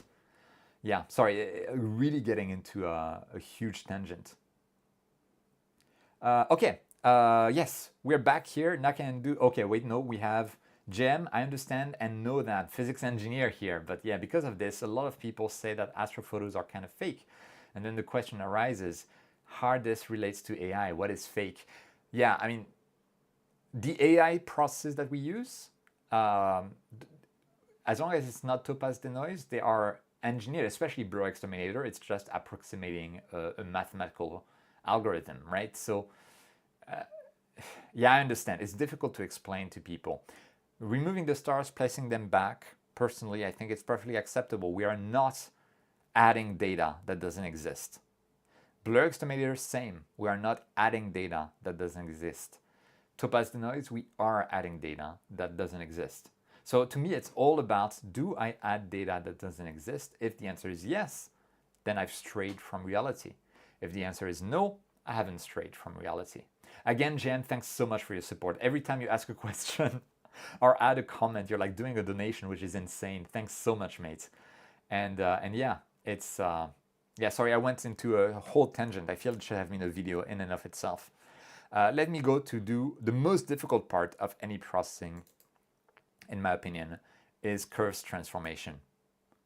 And what I'm going to do is, as usual, I'm going to add points on the curve.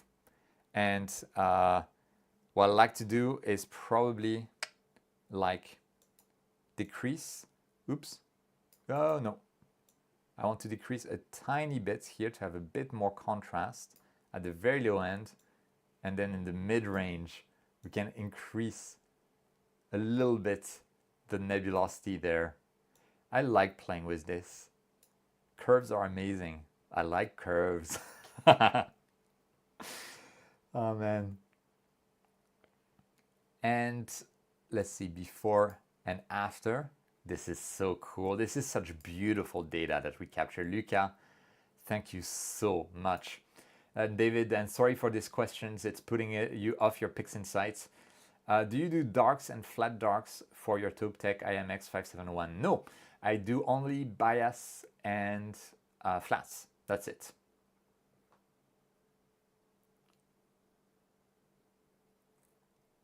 But it's true as well. Neil is making a good point.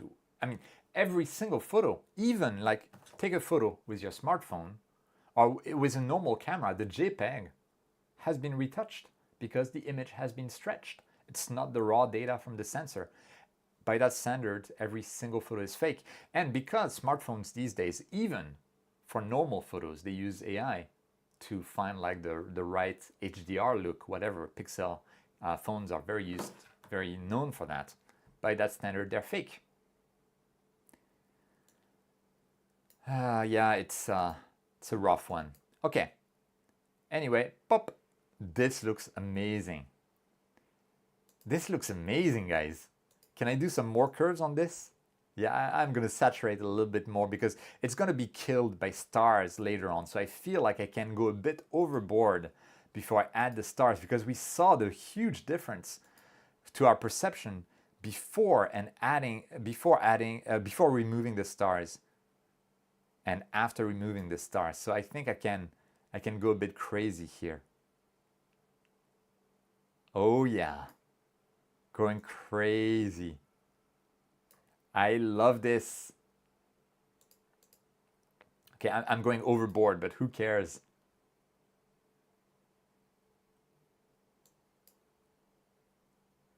Boop. Ah, this is so nice.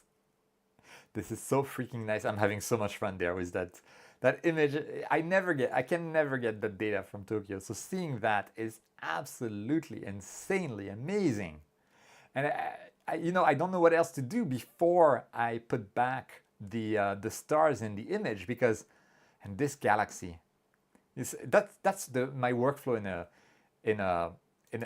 in a gist, right? It's like, it is absolutely beautiful. You know what I'm going to do is Graxpert the noise. I already did noise exterminator in the linear stage. Now I'm going to do Graxpert the noise. Yeah, I'll try with the AI model 3.0.2 and a strength of 1.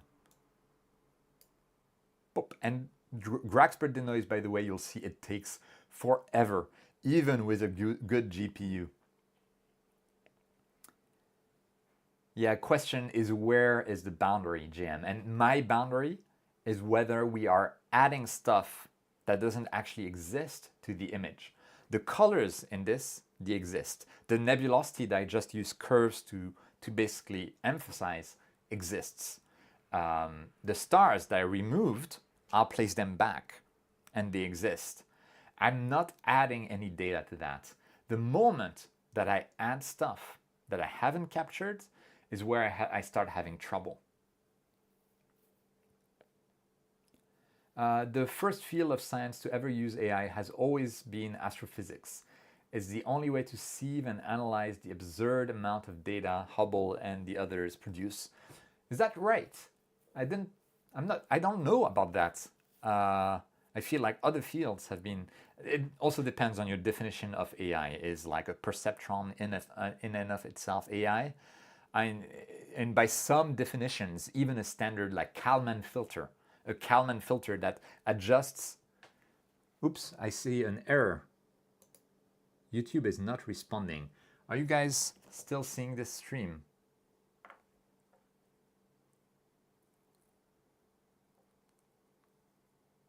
Let's see.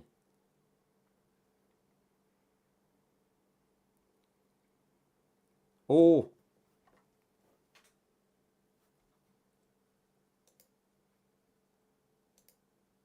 Okay, guys.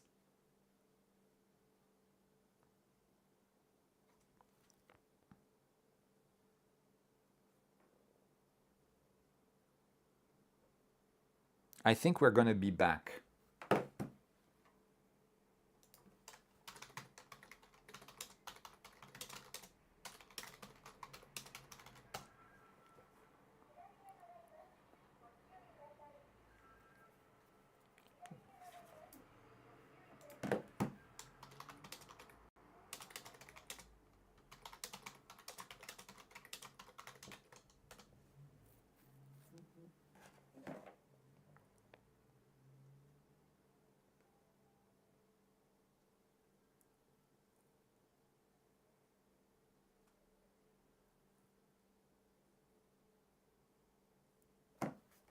Let's see. Ah, is it better now? Not yet better. Okay. Give me a sec.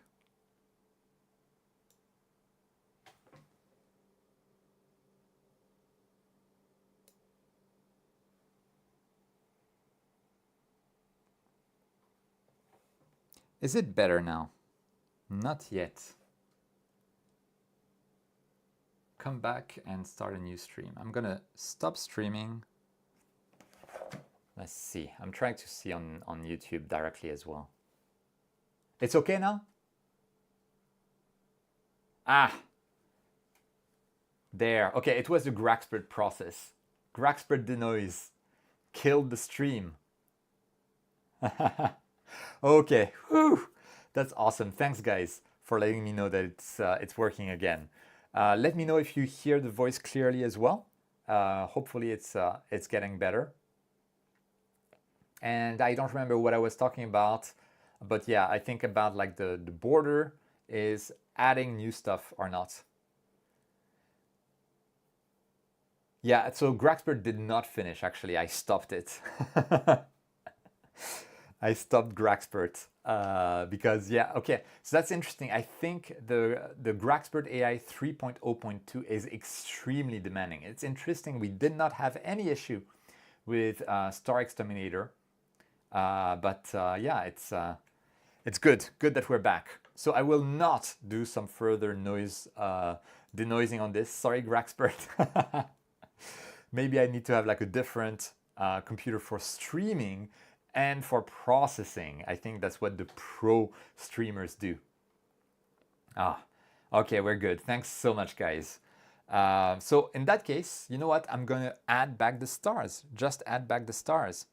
And so where are, I think, you know what? To add back the stars, I'm going to go to script and image analysis. No, wait, utilities and image blend. I've seen Adam Block actually mentioning image blend a lot recently. And it feels like it's just like the same thing as Photoshop layers, as far as I can tell.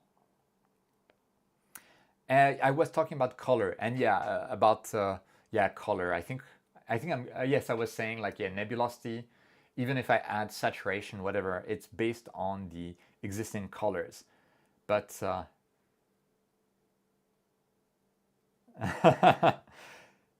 yeah, that's right, Jam. Okay, so image blend, and I think I've never done that. I'm gonna try to say base image is RGB, and then the blend image in stars, and I think is that it?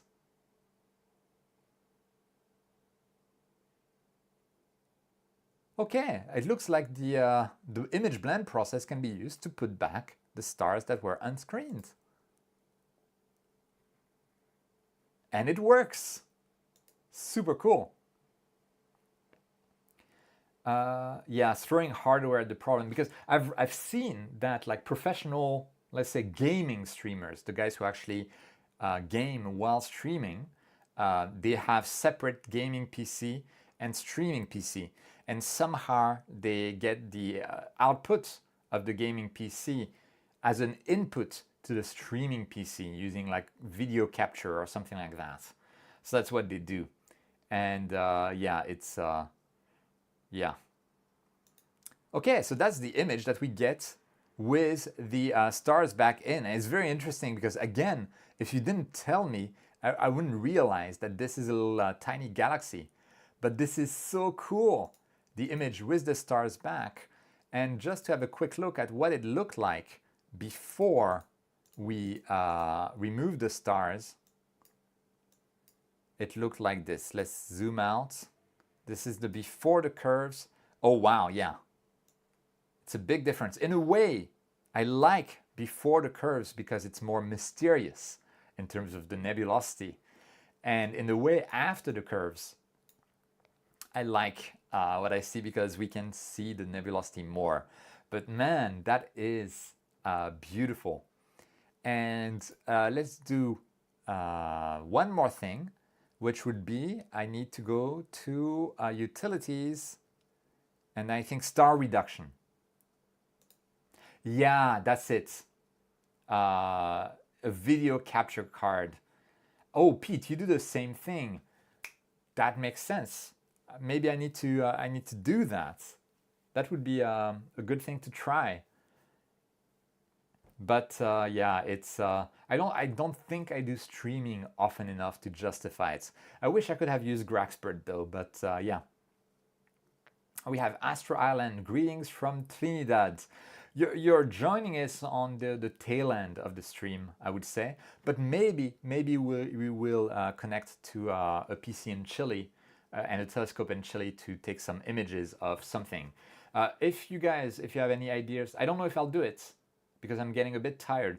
But if you have any ideas about if we image from Chile in 10 minutes, what target should we image? I think it's RGB filters, LRGB. So let us know. Yeah, the star in the almost center is not there. Let's see. That's true. The screening and unscreening caused an issue. Interesting. It's not really a star as much as it is nebulosity. Very interesting. You are right. You're right. What happens if I do like just a plus instead? It's not a... Interesting. So star exterminator, like kind of remove the brightness there, and maybe with my process. So that's very interesting. So we removed details rather than added details there. Did I just close my image by mistake? Oh my gosh, did I just close? I think I closed the image. Oh no. Oh well. Let me recombine the stars. Maybe I can try. Nah, it's not gonna help. It might be, let's see. What happened when we removed the stars? After I removed the stars, I still had this. And then, what was that operation that I did? LRGB combination. Aha! It's the LRGB combination because the L is much less bright here. Very interesting. The LRGB combination causes that symptom. Very, very interesting. Let's see again. LRGB combination. Huh. So, maybe we could do LRGB combination. Try again. Let's see what happens. LRGB combination. And let's open up a preview.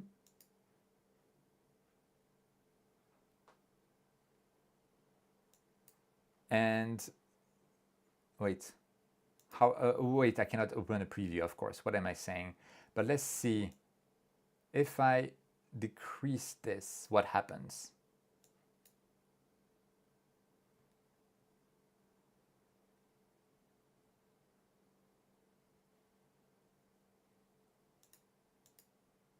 I think it's actually better that way.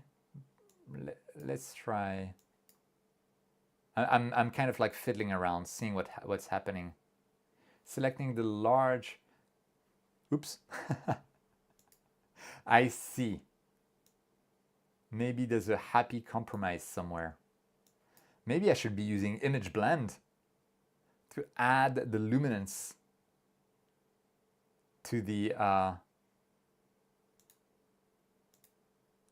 actually I I kind of like what we're getting here, because now the star is still less visible, but it's like it's because the luminance doesn't really have that. I'm not sure why Ah, it's with the star removal.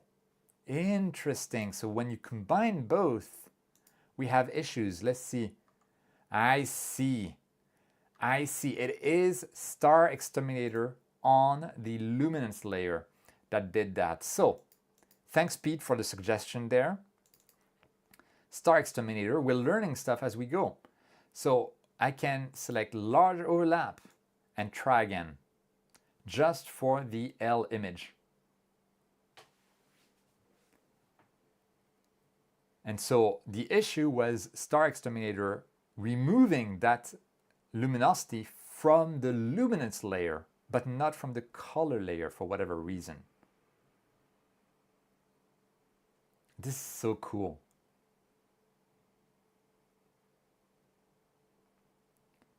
There we go. Aha! You guys are awesome. You guys are awesome. Pete, you are awesome. Everyone, you are awesome. Seriously, this is so cool. There you go. Learning stuff together. And now I can place back L into this, and we will no longer have that issue. So LRGB combination. Boop. I'm going to go back to the default settings and put the L in here and add it again. JM, do some guessing on what kind of tech the hobbyist would be excited about in the next 10 years. Think next gen tech. Okay, let me before and after. Yeah, that's not so bad. It's still a bit weird. Nah, I'll take it. It's better than before. So that's actually a great question. What would we be excited for the hobby on in terms of tech within the next 10 years? I mean, the easiest one for me is a fully automated setup. So equatorial smart telescope with cooled astrophotography camera and automated polar alignment. That's one thing that I think I'd be excited about as an entry point to the hobby. In terms of tech as well, it's less, let's say not 10 years, but probably next 5 years. There's this air camera that has like the guide chip, main guiding chip, main chip, and the ASI air control center in there. But if we added a micro focuser in there, that would be awesome. And then one of those fake adaptive optics that can actually do the guiding in there. So you have like everything in one camera and good guiding, and the focus is in there as well. You don't need anything else. It's all in one camera body. That could actually be pretty cool. So something to be excited about. Then in terms of stuff I would be excited about is a tool that uses the workflow I have here that's almost on rails effectively, and just intelligently does it and gives me with a preview, a bit like Astro Cooker, right? A preview of that. Eta Karina as a suggestion, but I'm not sure whether we'll have the time because I will have to go to work at some point. Hello, Quiv. I just bought the ASI 294 for my 8-inch Celestron 8-inch. Congratulations! Should be a nice pairing with the large pixels of the Color 294. So going back, disruptive tech. I would go for fully automated polar alignment routine. So Guy, our guy, this already exists. The fully automated polar alignment routine. It's the UPAS polar alignment. It's not cheap. But this, with Nina, gives you fully automated polar alignment. So, already there. Universal polar alignment system.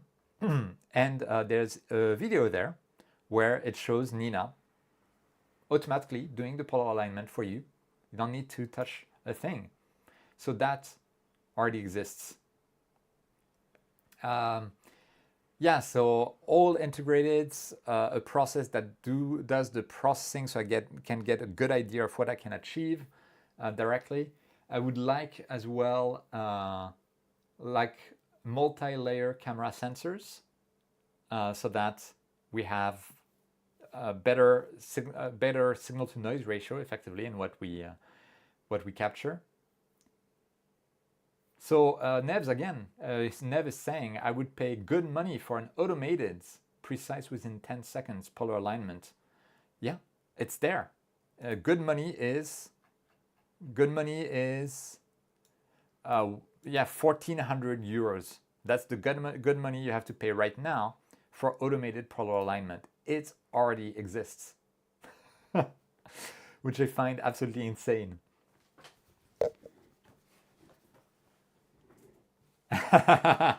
And Ned saying, okay, not that good money. Yeah, yeah, exactly. That is the problem, right? They built it like a tank, right? Because it needs to be able to support huge amounts of weight on top of it, and be able to because polar alignment needs to be able to move that weight without any leverage. So yeah, it's probably not the easiest to build. Anyway, going back to our image, it's a bit better now. So I'm gonna, just reapply the curves that I applied earlier. And boop. There it is. I already had them. And then we're gonna apply the stars back. So script, what is it? Utilities, image blend. And RGB stars, and screen, yes, there we go. Johnny, glad I was able to catch you for a bit, but I'm headed outside to set up an image. Thanks so much for joining, and enjoy your imaging session. I'm jealous that you have one. And JM, do you think it's possible to automate all the image editing work you do, so get a nice image out of the box? I know it's artistic to color them, but still. For broadband, I would say yes. For narrowband, if you want to do Hubble palettes, HOO, it's probably a bit more complex. But for broadband, I mean, you saw, it's basically, if I didn't do the curves, it's just script with default settings that I'm using. So even now, I could probably write a script that just calls everything and does everything automatically. Maybe applies like a default type of curve. Maybe I should learn how to script in PixInsight and do that actually. That would be super lazy. And I think for broadband, where we can use spectrophotometric color calibration, it would be awesome. JL is saying, I finished processing Ghost. I need 10 more hours on it. Good luck with those 10 more hours. And now we have, I think, a decent image with the bright core as well. And wow, it does look amazing. And let's go to script, utilities, and star reduction. Now we can do the proper star reduction. The starless view is RGB. Aha! And that might be actually a bit too aggressive, but yeah. Let's see what that gives us. Ah, yes. I kind of like this. This would be our final image. That looks really, really nice. That is really cool. Data captured from Chile. I would never, even if I spent like 100 hours on this target, I don't think I would ever be able to get that from Tokyo. It's just not possible. That is so nice. Oh man. Oh man. I'm sorry, I'm not saying anything besides oh man, because it is so beautiful. Ah, okay. Let me see if we Yeah, I don't think I have really that much time to do some remote imaging with CHILE, but let me try to go to try to connect to Lucas's equipment. I need to install Autodesk because I no longer have it on this PC. There we go.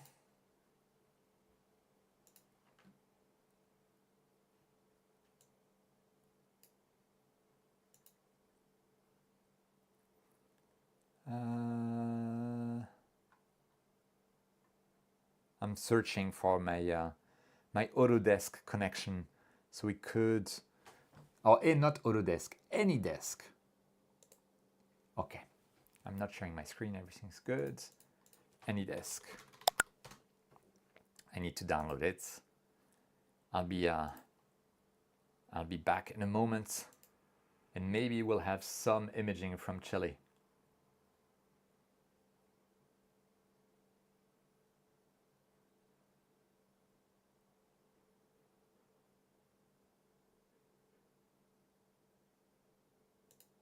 Okay, still downloading. There it is.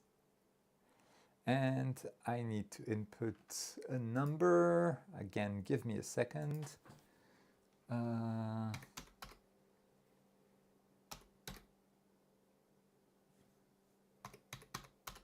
Okay. I'm trying to connect to a setup in CHILE.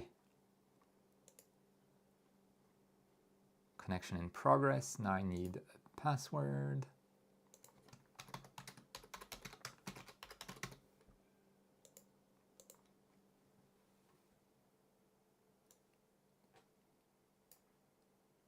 Aha!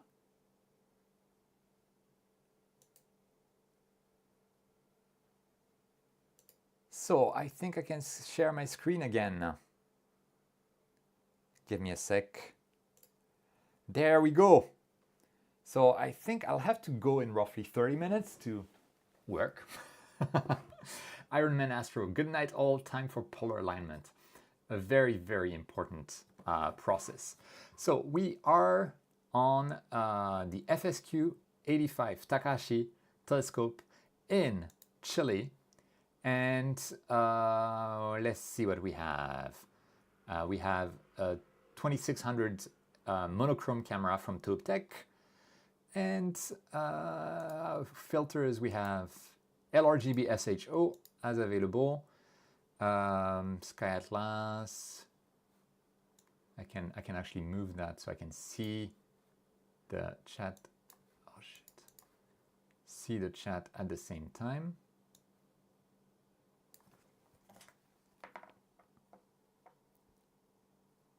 Just a moment, I need to contact someone.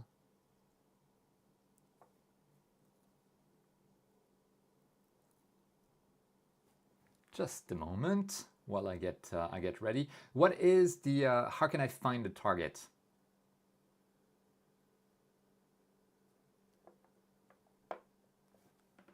Okay, just a sec. I need to send a quick message.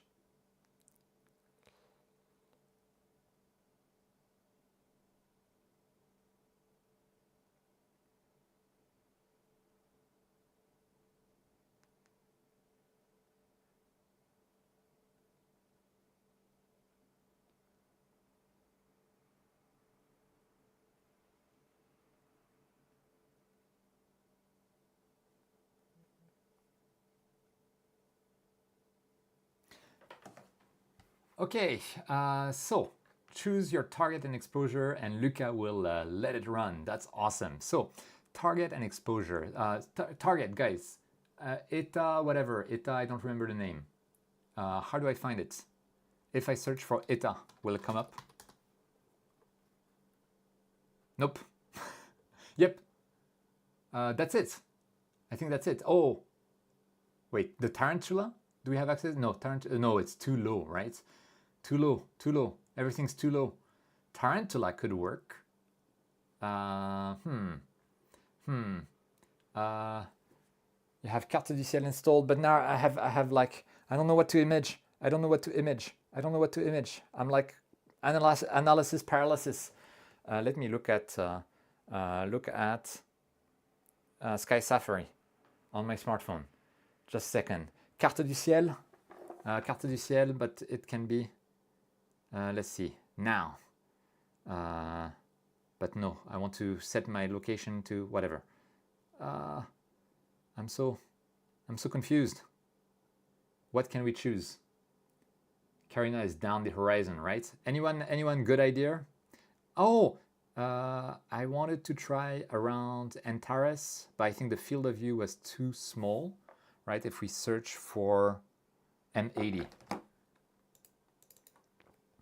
M80, boop. And M80, yeah, but it's gonna go low very quickly, but still, it could be a good one. Otherwise, what do we have in the sky? What do we have? I like M80 though.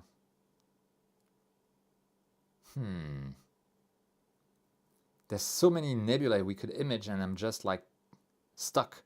I don't know what we can image. So many. Sagittarius star cloud, the Omega, I've already done it. The dragons of Ara, are they visible? Sigma Octantis. Curious chat, what amount of... Okay, I'll answer those questions. The blue whale. What's the designation for that? What about the squid? It's chilly, so it's yeah. And what about the squid? What is the squid? Guys, I need the designation. I need the actual designation.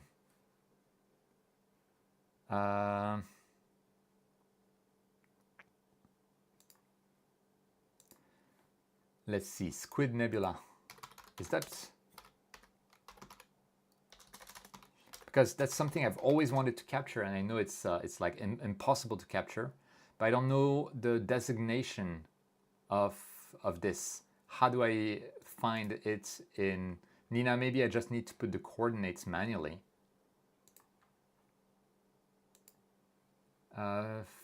47, let's see, SH2129. SH2129. Let's see if Nina can find that. There you go. Are you sure it's up? The blue horsehead. The blue horsehead is nice as well. So much stuff. And the blue horsehead, I need to find that's the horsehead, not the blue horsehead.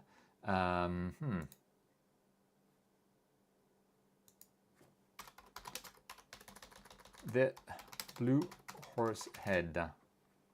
IC4592. Thanks, thanks, Antoine. IC4592. IC4592. Aha! There we go. I like this. So, set for framing assistant. Let's have a look how it looks like. And ooh, it's right in the field of view. Exactly perfect for the field of view. That is so cool. That is so cool. Let's maybe switch it a little bit. Ooh, the remote desktop is not comfortable to use. I want to make sure I have the head all the way to the muzzle, even after dithering. Let's see. Oh, wait, I need to... Let me first... Is it okay, Luca, for me to slew? I assume so. Let's see. The mount is unparked. Okay. So that means that I should be able to go to my framing assistant. We're going to slew and center. Hopefully the focus is good. JM, are you worried about ZW and other related companies pulling something similar to Adobe, where everything is subscription-based? I don't want to give ideas, but it seems to be the tendency. I'm definitely worried about subscription-based stuff. For software that gets a lot of updates, I get it. I'm actually surprised that PixInsight isn't subscription-based, because we get so much free stuff on top of PixInsight itself, it feels like cheating. Played Soul failed. But yeah, it's definitely possible as long as the hardware doesn't have some weird subscriptions to be able to use it, then we're good. So let me stop the slew and center there. Yes, so that's fine. Boop, stop it. Let's do it manually. See what's going to happen.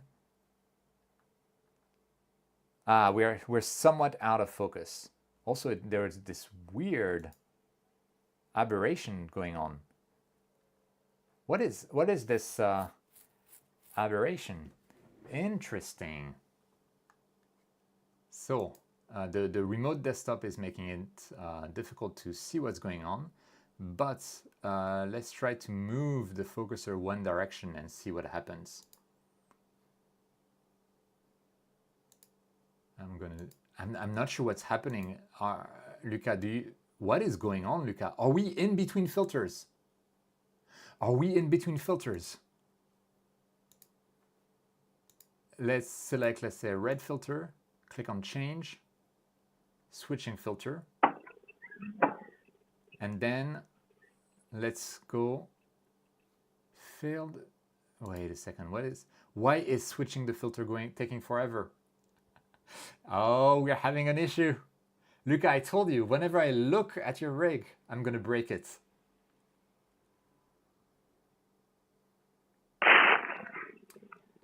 Yeah, so going back to your question, GM, subscriptions definitely possible. I mean, SharpCap Pro is a subscription right now, and I get it. I don't know why the filter wheel is not working though.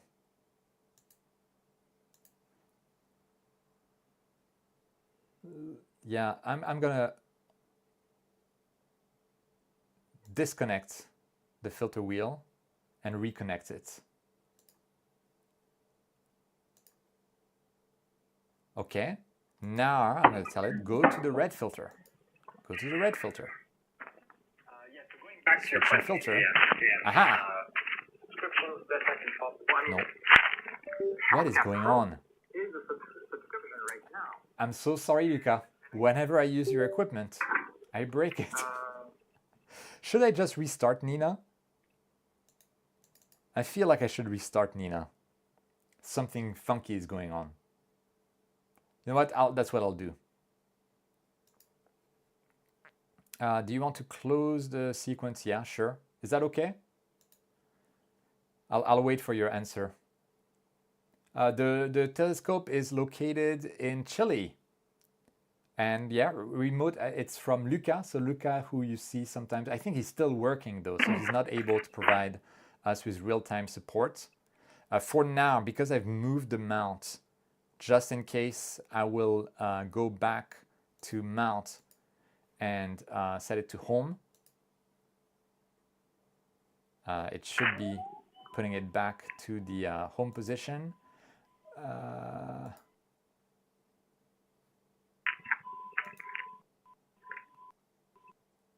I think Luca is actually having a look.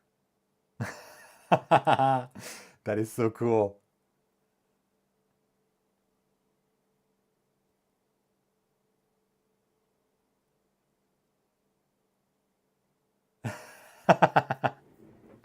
I'm so sorry, Luca. Oh man. So on the last, Jim, on the last connect, it's very weird because in you see in Nina it's stuck at switching filter.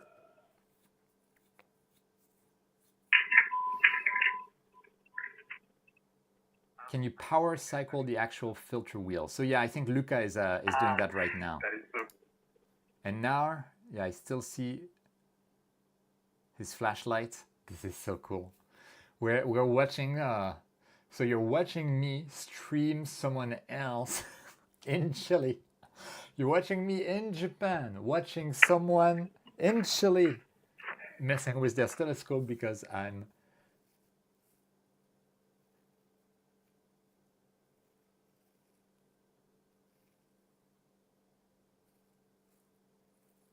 JM, what's happening? What is that background noise with the radio sounds quality? Do you get any weird sound? Oh, maybe we're getting... Okay, let me turn off the desktop audio. Yeah, I think that's good. Aha! I'll let Luca take control.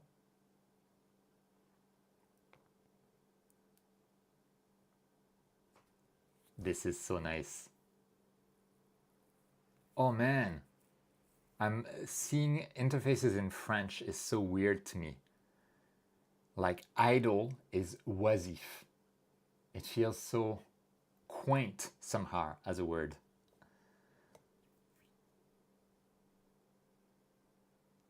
Let's see what we can get. Statut du périphérique, en mouvement. Well, Luca, I seem to have...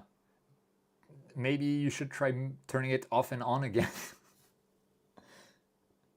I don't know what's happening. Luca, I'm so sorry. Maybe we need to... Oh no.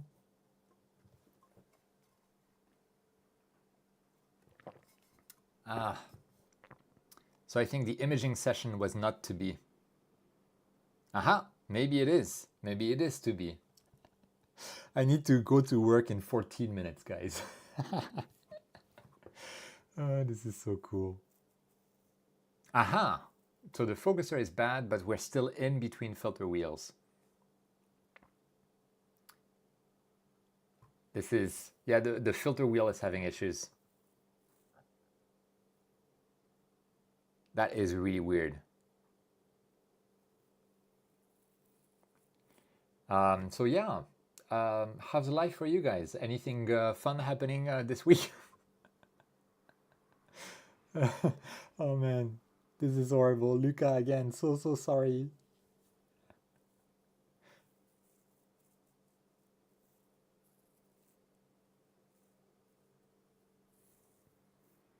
Okay, everything's connected again. Is the filter wheel going to work?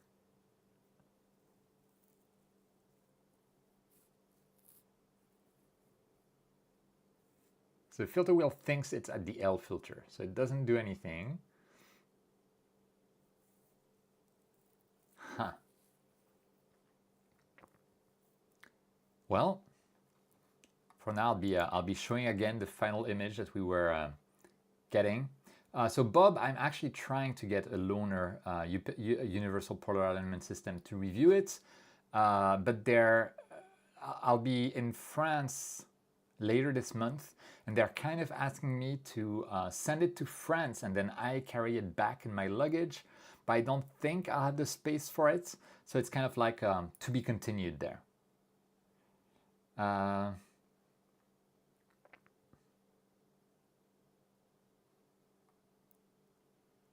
Oh no, so I think the filter wheel is simply not working. Maybe, Luca, did you try plugging it out and back in, like USB? Just unplug it, plug it back in. The usual, have you tried turning it off and on again?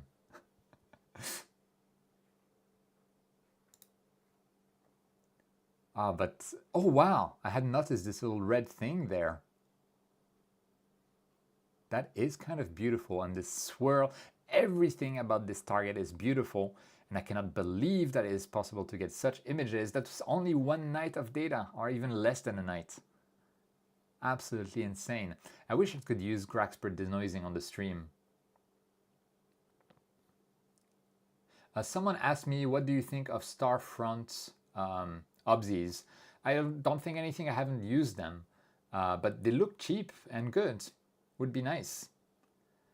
That we on Earth can use remotely, just like you are doing in Chile. Oh, space telescopes that we can use remotely. Right. So if SpaceX wanted to do something good for astrophotography for a change, they could launch, yeah, a ton of CubeSats. All of them, they're telescopes, and then they sell access to those telescopes. That would actually be pretty cool. Better than that stupid, like there's a stupid startup reflects sunlight Yeah, reflect orbital. That silly thing. So reflect orbital, it's a scam startup. They advertise a way that they would put satellites in orbit, and then those satellites are mirrors, and you can ask the satellites to give you some light. And then it would reflect the sunlight to where you are on Earth. It is the most terrible idea you could ever think of. I mean, from an energy standpoint, it makes sense, but oh my gosh, is it such an idiotic idea? But it's the idea that, you know, tech bros, they will get a hard on for, and there will be a lot of VC money in it. It is such a terrible idea. Apply for sunshine. Yes, like that. You can have a flashlight. Like, seriously, you are going, like, you have one guy paying you to light the way, and then you're going to light up a whole, it's not even a neighborhood. It's like several neighborhoods at the same time. Are you insane? Yeah, so that's terrible idea that, yeah, maybe is a big next step in astrophotography, not being able to do it at all because it's a mirror shining light in your lens from the heavens. But obviously that's never going to work. It's completely idiotic. It is a scam for VC investors. So it's basically, I suspect that this company will just get a lot of money from VCs because it's a cool concept that yeah, those tech bros will love, and then technically it's not super possible, and they're just gonna not do it. Delivery begins Q4 2025. Yeah, right. What happens if I apply for sunshine? Applications close October 23rd. Specifications: duration 4 minutes, diameters 5 kilometers. Are you guys completely insane? That is.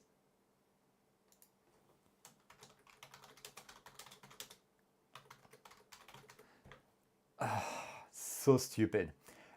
Anyway, we have some donations going on. I really need to get to work actually, but Alan, I'm so sorry. Whenever someone says Alan, I think of the dinosaur in Jurassic Park 3 in a dream sequence that says Alan. Anyway, Quiv, thanks to you and others, this past weekend I successfully had first light with a dedicated astro rig after using smart scopes for the last 1.5 years. That is awesome! Alan, that is so awesome! Well done! Thanks for the donation, by the way. Super helpful. But this is amazing, man. Over the past weekend, successful first light with your first rig. So yeah, now you have gear acquisition syndrome for sure. But congratulations, mate. That's absolutely insane.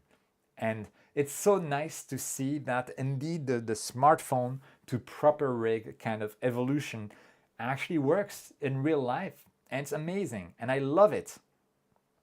Again, congratulations. That is absolutely awesome. And then we have a small donation from JM. Thanks again for all of your donations and questions. Do you live in Japan by choice? Yes, by choice. I have a wife in Japan. I have an ex-wife and a kid that from my previous marriage. And I'm theoretically allowed to see him regularly, but the ex doesn't let me do that because she's like that. But I have to be in Japan for my son just in case. Jared, I was inspired by your last vid on calibration frames, sorting out my files as I watched the stream. Excellent. Enjoying doing so. So no, Nev, the mirror will not be 5 kilometers. It's just they will have it just out of focus enough. So it will have slight curvature, and it will be just out of focus enough that it's going to be a 5 kilometer diameter, so it doesn't like burn the atmosphere and everything in its path. It is, yeah, no, that is, there you are shining a bright light. It's fun also. They have the satellite light pollution, and they're like, yeah, this area definitely needs more light. Let's see, what about Japan? Do we have Japan there? No? Oh, it's fine. We're good. It's only going to light up the Oh, Japan is here. Let's see. Are you going to light up? Yes. Let's randomly light up some mountains. That is so silly. Ah, Focus AG. My wife would love that. I didn't spend too much time on imaging and she just needed to put the sun cream without going to the beach. Nice. Oh, Luca, your electronic filter wheel just died apparently. Okay, so everyone in the chat, F for respects. Filter wheel, thank you for your service. And I'm just going to close the connection. Goodbye. But yeah, this is a very stupid, very stupid idea. So yeah, I can put, this is so silly. Oh my gosh. Here is my paragliding site, by the way. Hugo, yes, my accent is definitely French. You're absolutely right. I can make my accent more French if people want. I can be very French accent, but I like to hide it a tiny little bit. Right? So yeah, anyway, I think we are good for the stream. I need to get ready for work. This is the image that we got from this telescope in Chile. And again, rest in peace, filter wheel. Thank you for your service. It's a TaupeTech filter wheel, so Luca, I hope you can get it replaced, because if it's TaupeTech, it probably wasn't released that long ago. Get it replaced. If you have any trouble getting it replaced, reach out to me and I might be able to put some pressure on those guys. But I expect, knowing them, I expect that you won't have any trouble. Yeah, I think it was power cycled already. So use USB out and in, but it's dead, Jim.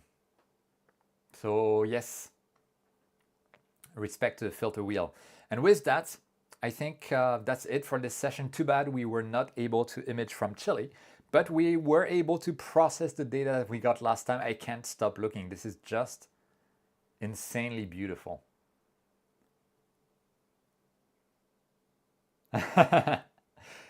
En effet, Hugo, tu n'es pas fou. Tu n'es pas fou du tout. Okay, guys, I gotta go. Thanks so much for coming in. Thanks so much for joining, for watching, for enjoying with me. And for all of the donations, like everyone, JM, you donated a lot, Alan, JM, everyone. And Pete, of course, Pete doing 50 memberships, which is absolutely insane. If we look at the fan funding, look at that. Insane. Thank you so much, guys, for all of your contributions. It makes a world of difference. And yeah, I think I need to give some of your donations to Luca if Luca ends up having to buy a new filter wheel. Let me know, Luca, and I think I can help. Hugo, by the way, I got a C-Star S50 thanks to your videos. That's awesome. It's a great little telescope. I hope you enjoy it. And guys, again, thank you so much. It's been a blast, and it's been a blast processing. Let me go full screen on my camera. I'll have to go to work now. But yeah, again, thank you so much. Enjoy. I think for a lot of you, it's the evening, it's the night, it's the late afternoon. Some of you are in Australia, in Japan, in which case it's the start of the day. Again, thanks so much. Enjoy your day. Enjoy your week. I hope you get clear skies. I certainly haven't been getting any clear skies recently, but yeah, fingers crossed we get clear skies. We don't get any weird satellites reflecting light onto us, because that is completely idiotic. And yeah, again, thanks so much, guys. See you soon. Thanks for joining. Have fun. Enjoy the week. Enjoy the day. Enjoy the light. Enjoy the night.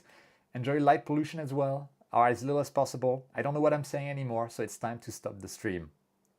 Okay, we have a last message. As a 70-year-old astrophotographer and fan of yours, I know the following thought is silly, but I can't help feeling that folks using remote facilities to do their astrophotography are cheating. Yes and no, but it's fun to imagine Tokyo as well. On those wise words, hopefully, thanks so much, everyone. See you next time. Hopefully, we can do another live stream once I have like better skies. And I hope you look forward to my PixInsight tutorial going soon. So I'll be closing it down in 5